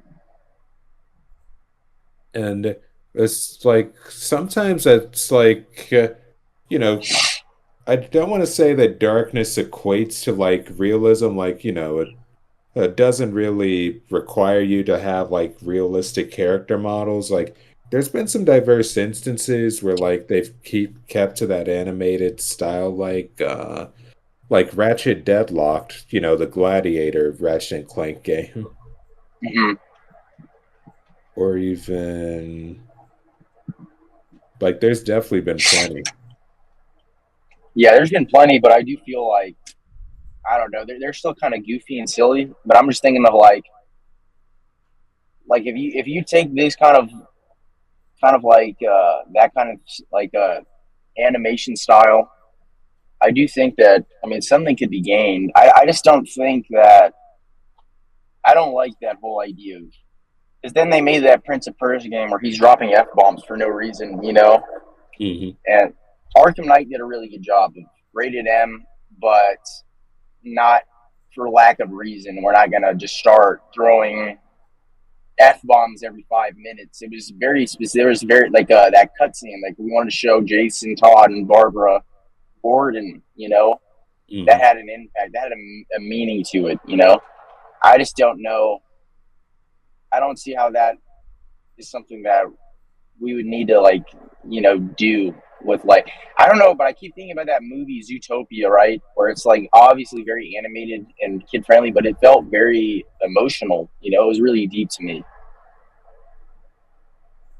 Yeah, and I feel like that's even something that comic books have a great time at like succeeding at because like every character's appearance is defined by the artist, whomever's working on the book, and like even some of Marvel's brightest looking comics, like they've even delved into some heavy subjects and like Yeah, with justifiably retaining like that popish art style that you might see in something like the main Spider-Man series. exactly. And I just think that you don't need to try to do that. That's like that because it was needed and that comic was elevated. That story became much more significant because you weren't expecting that. It wasn't the point. It was just like, here's just a taste of like reality or whatever. You know, we don't even need to make it like super gloomy, right? We don't need to make you. We don't need to do things to make you feel. We know exactly when to be serious and when not to be, right? And I was watching like a Red Letter Media review about the Shazam movie, right? And they're talking about like the conflicting ideas between Snyderverse and well, like what we're saying, what Warner Brothers wants, right? And I think a big issue for those Zack Snyder films, like, oh man, isn't this dark? Isn't this deep? Don't you feel? It's like you're trying too hard. Like you're making the suits all gray. Like the suits basically gray, and the filters are basically like all black. You know, it's like the saturation's toned way down, and it's just like that's not. That's just you being. I don't know. It's just boring. It's not like actually dark or like you know, like the Dark Knight was dark because of what it was about, like the subject matter, right? And I mean that I don't know, just feels like you know how directors would be like, isn't it dark now? Because I literally desaturated it as opposed to why isn't it dark? Spider-Man almost lost his girlfriend and no one likes him and he lost his powers and he doesn't believe in himself. You know, that's dark. You know, you don't need to change. You don't need to change the saturation to get that across to me that I shouldn't be happy right now. You know. And that's kind of what I feel like some TV shows like they don't even have to worry about that in some cases. I mean, something like The Sopranos, I think that they kind of had to do that, like how as the seasons and series goes on, the cinematography and lighting gets darker and darker to like something you'd see from The Godfather. But Right. like Watchmen, I think did a great job of adapting because it's like when you see Ozymandias in his costume in the series, it's the costume that's straight out of the comic book and it looks ridiculous in live action. Like Mm-hmm. because that's what it's supposed to be. Like any kind of superhero costume is going to look ridiculous in reality. Yeah. So I think that, and I think because I was rewatching that see the other day. I didn't finish it, but that was a lot more successful, and I do think that he was playing to his strengths because it was different, but it still was very like it felt very like a direct, you know, interpretation. You know, he was just following the comic book beat per beat. You know, there's minor changes, but ultimately it was an honest. It wasn't like his interpretation. You know, it still felt like the comic book. You know, I knew I knew the story that I was being shown. You know, and even when done like in a mediocre, not to say it was, I don't think that Watchmen will be a bad movie, right? If you literally just take the panels off and do it in camera, you're still going to get a decent movie because it's a really good plot. I just feel like as he was given more and more creative control, that's when the issues started to appear. In fact, when you actually even made me think of the new Watchmen animated movie, because you can, like, you've probably seen plenty of DC's animated movies, right? Yes, I have. And you probably noticed it too, but there is a bit of a quality drop in them now since they swapped like different art styles. Like Yes. New 52 art style, I thought that was just decent at best. Like I never watched Yeah. many of the movies, they just seemed so average to me. Bland, very bland, yeah. But before that, like when they were more, it felt like they were actually drawn to represent directly from the comics and the story arcs that they were adapting. Mm-hmm. And I feel like animation is kind of a medium where you can say that, the point that the Redditor was trying to make about photorealism, if you were to put that into the context of something like animation, like the argument is likely to be more stronger there. Mm-hmm. Mm-hmm. Because wait, if what? Oh, the about photorealism ruining video games. I wouldn't Oh say yeah. it ruined it there. I mean, in the case of animation, more so a franchise, just like DC. Like, I feel like that's where the argument will be most stronger when you take a look at like the stream of DC animated films over the years. Yeah. It really makes you think how much more exciting it would be and how much more I would like to watch an animated movie. How hard is it to make it look just like it did in the comics? The panels, right? The Killing Joke would actually look like the comic book. I think that's like another 10, 20 years. And then I don't know if we'll ever be able to redo these movies AI-wise, fix the animation, but I'm excited to really watch a movie or a show and be like, this looks like the comic book animation. It's going to be a lot of money, a lot of budgeting, but I want that to be the future where Spider-Verse is normal animation. It's thought of like normal cartoons. Not you can only get this kind of animation with Hollywood budget. But that's just And my 2 cents.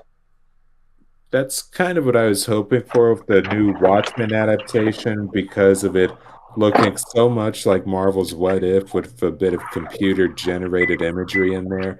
Like I was hoping for something hand drawn that looked more like Dave Gibbons' art style.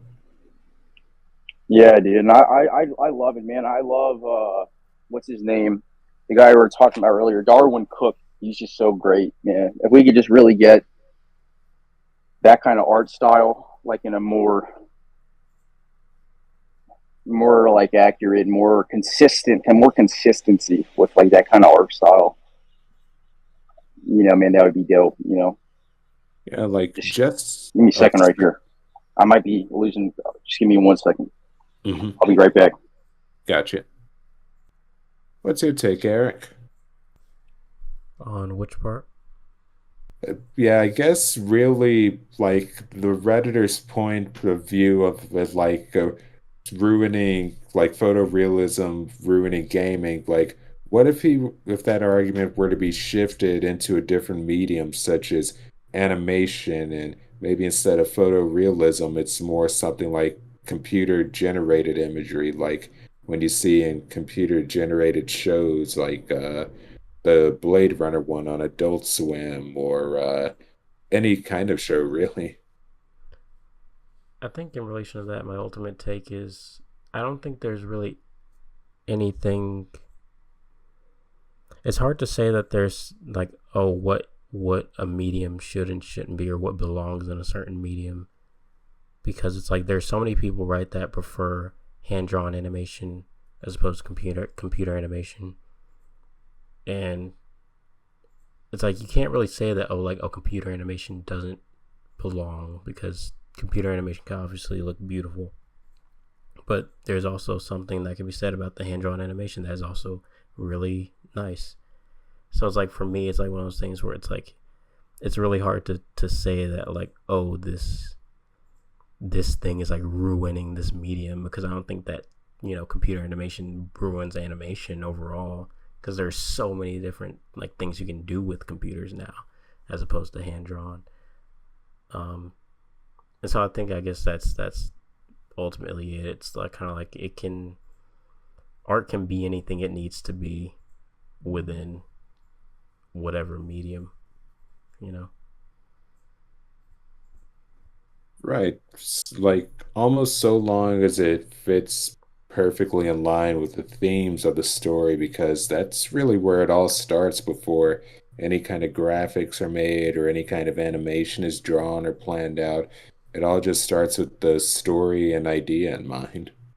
Right. And I know the person literally says like they're not trying to say what you know what video games should be, but like, you know, I just can't help but throw that out there. It's be like, you know, it can of course be this, and of course, and also the thing I don't understand is like the person acts as though that this is what majority of games are or what they're trying to be, when that's not the case at all.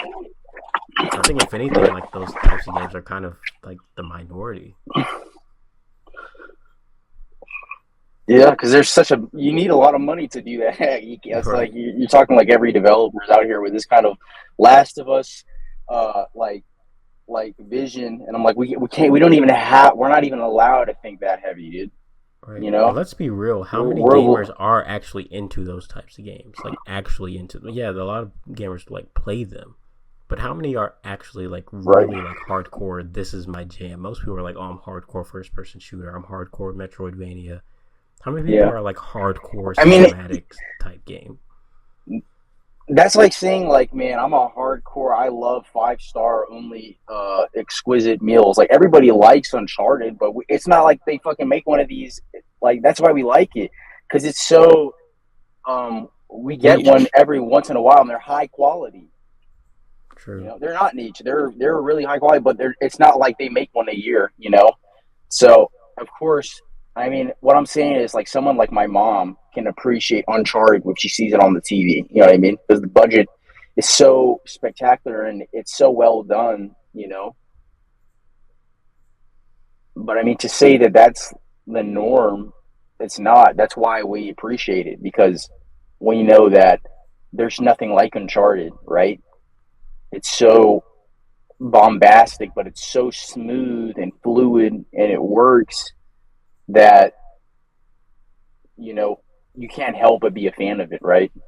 I mean, sure, that means that if anything, it inspires us as consumers or as developers to want to make something like that pretty, you know? And it really is surprising that someone hasn't made a clone, like a truly proper, successful clone. That is crazy. Yeah. I mean, Tomb Raider we still have, which is fine, but yeah, I don't think anyone's really out here for that, you know. We're out here for that. We're here for the experiences, man, you know. Why did this guy even write this, man? Is he just like hating, or is he like have a good, like, what is his concern? That's the thing. It doesn't sound super hateful. It just sounds like it literally sounds like an unpopular opinion. So it's in the right subreddit. That's for sure. It just sounds like an observation, right? Yeah, it's more so just kind of like hey, I like after The Last of Us, it seems like this is what games are trying to be. When the reality is that I think that's just kind of factually wrong. Like I see where they're coming from, but at the same time, it's like I don't know. To me, it feels like this person. I mean, I hate to say this. I don't know who this person is. It sounds to me like they just don't really play a whole lot of games. Too many games. Yeah. Yeah, they play a few and then they're like, they have their opinion. I mean, you got to be a gamer to know what's up, man. Yeah, they might be casual. Nothing wrong with being. I don't see how this would ruin it. If anything, this. Yeah, if anything, this helps games. I don't understand how this is like a damages games, dude, at all. Like these kind of things. Well, to be fair, you know, we out here spending freaking millions of dollars on these AAA games just to shut down studios because we aren't breaking even. So in some ways, it could be hurting. It could be hurting games, but who knows, man. Cinematics like this, yeah, man. We don't want to play this fucking. No, man. Fucking hurt Concord is their fucking. They didn't fucking create anybody we wanted to play as, dude. That's it. They all look like fucking. They all look like we had the Guardians at home type shit, and like, fuck. That's what really. We just need, yeah, dude. Honestly, yeah. I mean, sure. I want to watch a movie. Like, this kind of comment makes it sound like, man, I'd rather watch a movie than play this shit. I'm like, no, dude. That game wasn't good, man. Like the Order 1886 failed because of that reason, right? It felt too cinematic, right? Yeah, too short. It didn't know enough when to let you take control, because it really does be like, why am I playing this, right? So that argument's like Metal Gear Solid 4 is this argument, right? Because that game had a lot of criticism for too much fucking cutscenes, man. And then you play the game, and then you move 5 feet forward, and then it's another cutscene, right? So we don't let these kind of things go unnoticed, right? If Last of Us was like this, we would have said something, man. But you play, that is a game. You move a lot, man. Absolutely, it's not like it's not like a David Cage type experience where you're just like, Now those are interactive movies. Those are probably the closest thing to that, outside of like something like I don't know, like those live action type games. Last of Us is more of a game.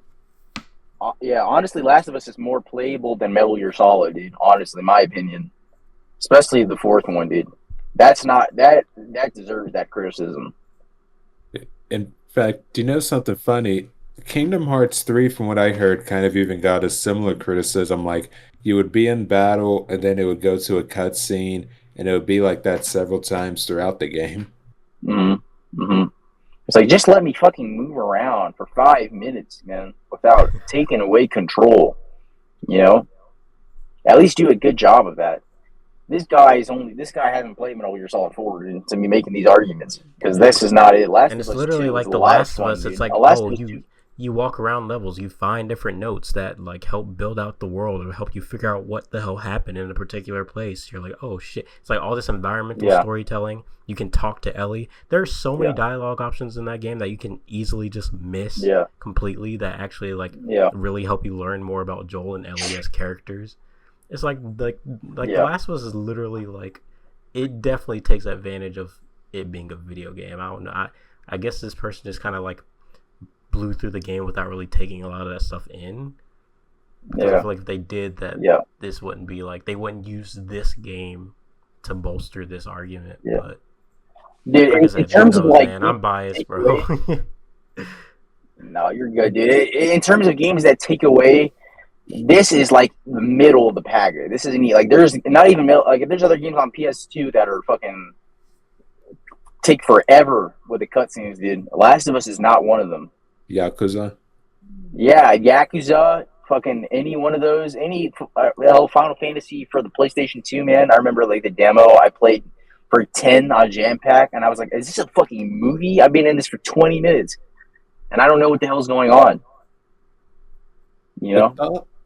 The thought I just had in my head is just like, imagine if someone who's seen stuff like Breaking Bad, The Shield, The Sopranos, Deadwood, like Brotherhood on Showtime, and say there's someone who only watches crime TV dramas, and then like fast forward now, and they're almost like say, I don't know, the PC crowd ruined crime drama television forever.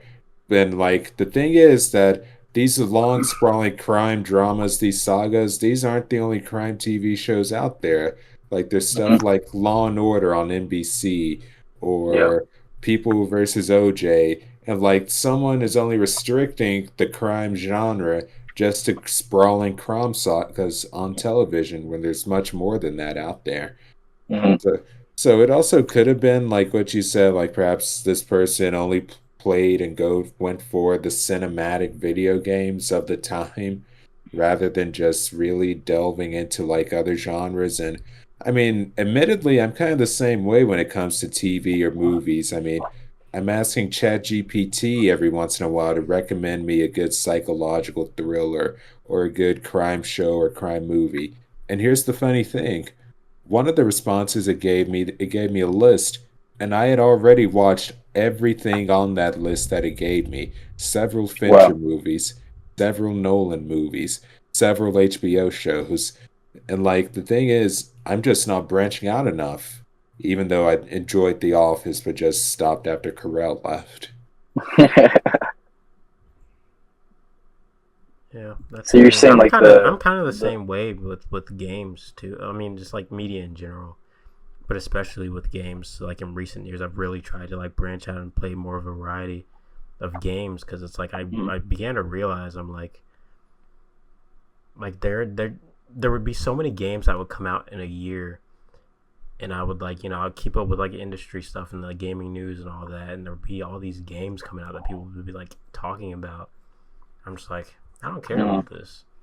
But the reality of the situation is, I would try like, and then I would be like, all right, let me try this out and see what it's about. And I would try these games, and I'm like, dude, these games are incredible. You know what I mean? It's like I need to like branch out a little bit, stop just being like playing the same few types of games, and like because video games have they literally have so much to offer. You got to get on that Souls train, man. So I'm telling you, man. You No, got to get not on that that dark. one. You No, got to that's play. not. You gotta get on that. You just said it, bro. You can't be betraying your own words, dude. That's the one that you're missing. You're missing that. That's the only one left. That is the key. All right, Dark I'll Souls, get man. the platinum for Play Bloodborne. Sifu, and then I'll play Demon Souls. How are you out here saying that that's too much for you? But you're fucking like Sifu, dude. That's fucking like a fucking sadist game, bro. That shit's hard as like. What? I mean, the thing is, Sifu drives me nuts, and I know Souls will be worse. That shit is on the same level. I would say, dude. This shit makes me rip my You hair out. think? Oh man. Sifu is hard, dude. Yeah, dude. All right, here's my deal. If I can manage to Elden get the Ring was platinum for easier. Sifu, then I'll play Demon Souls. I'll actually do it. Like we're making this is on recording. Nah, man, because you're not gonna do it. Now you're not gonna do it. You're not gonna do it. Dude. You're gonna But make sure you I'm never trying get that though. platinum. I'm actively trying. I was playing it just earlier. Nah, man. Boyce, what would you say? Would you say it's as hard? Would you say it's as hard? Honestly, I'd say they're both difficult, but Sifu is easier just because like both games utilize the philosophy of failure not being the opposite of success.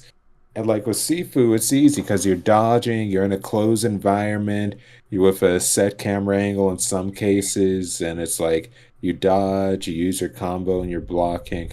But I feel like it's easier to overcome the mental stress of Sifu, whereas opposed to like the Souls games, it's anyone's game in Souls. Like you can win, you can lose, and I mean, in most cases, you're not going to be rewarded, but you'll feel like the accomplishment from within, and knowing that you're progressing through this world and you're recognizing these true game mechanics.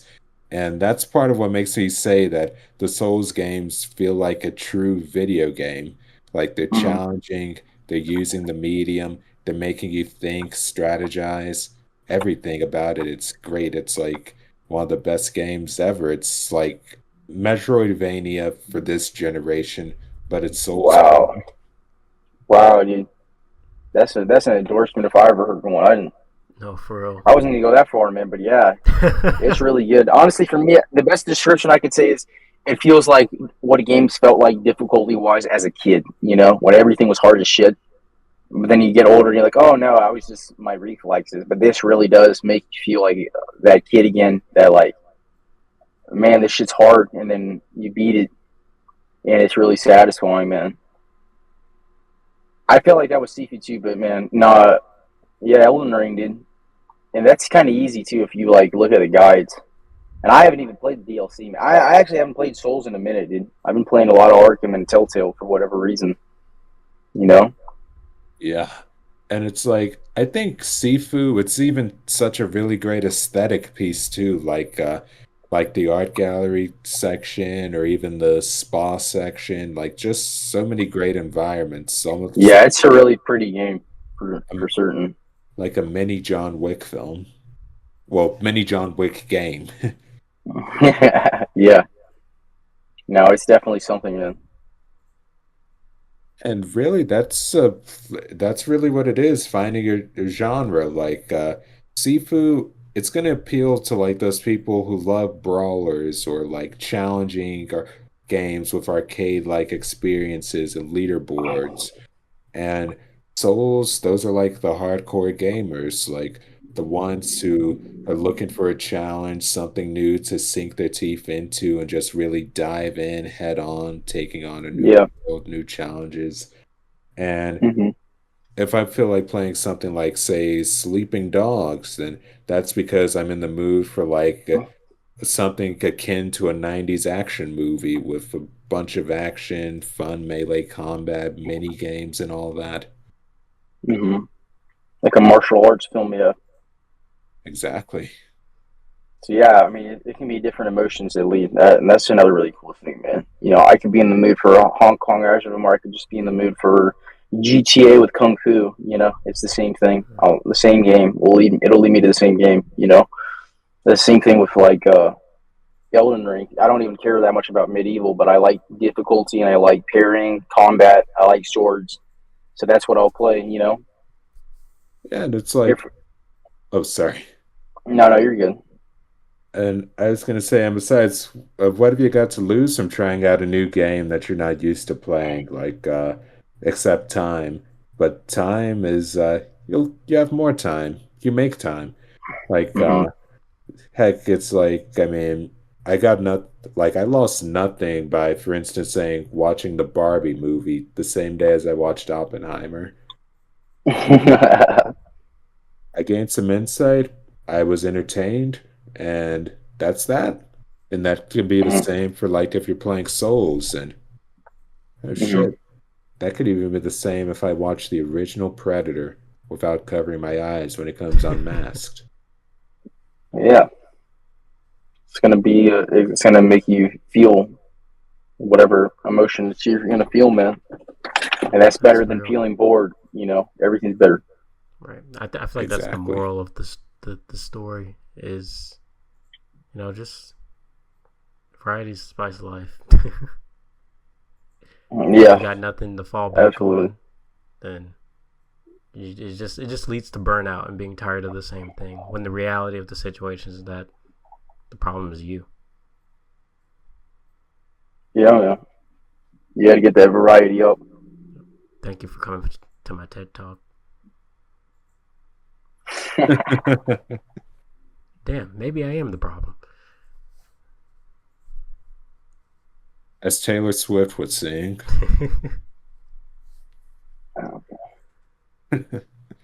Oh man, I gotta go to bed soon, man. I got school in the morning, so I'm gonna call it here.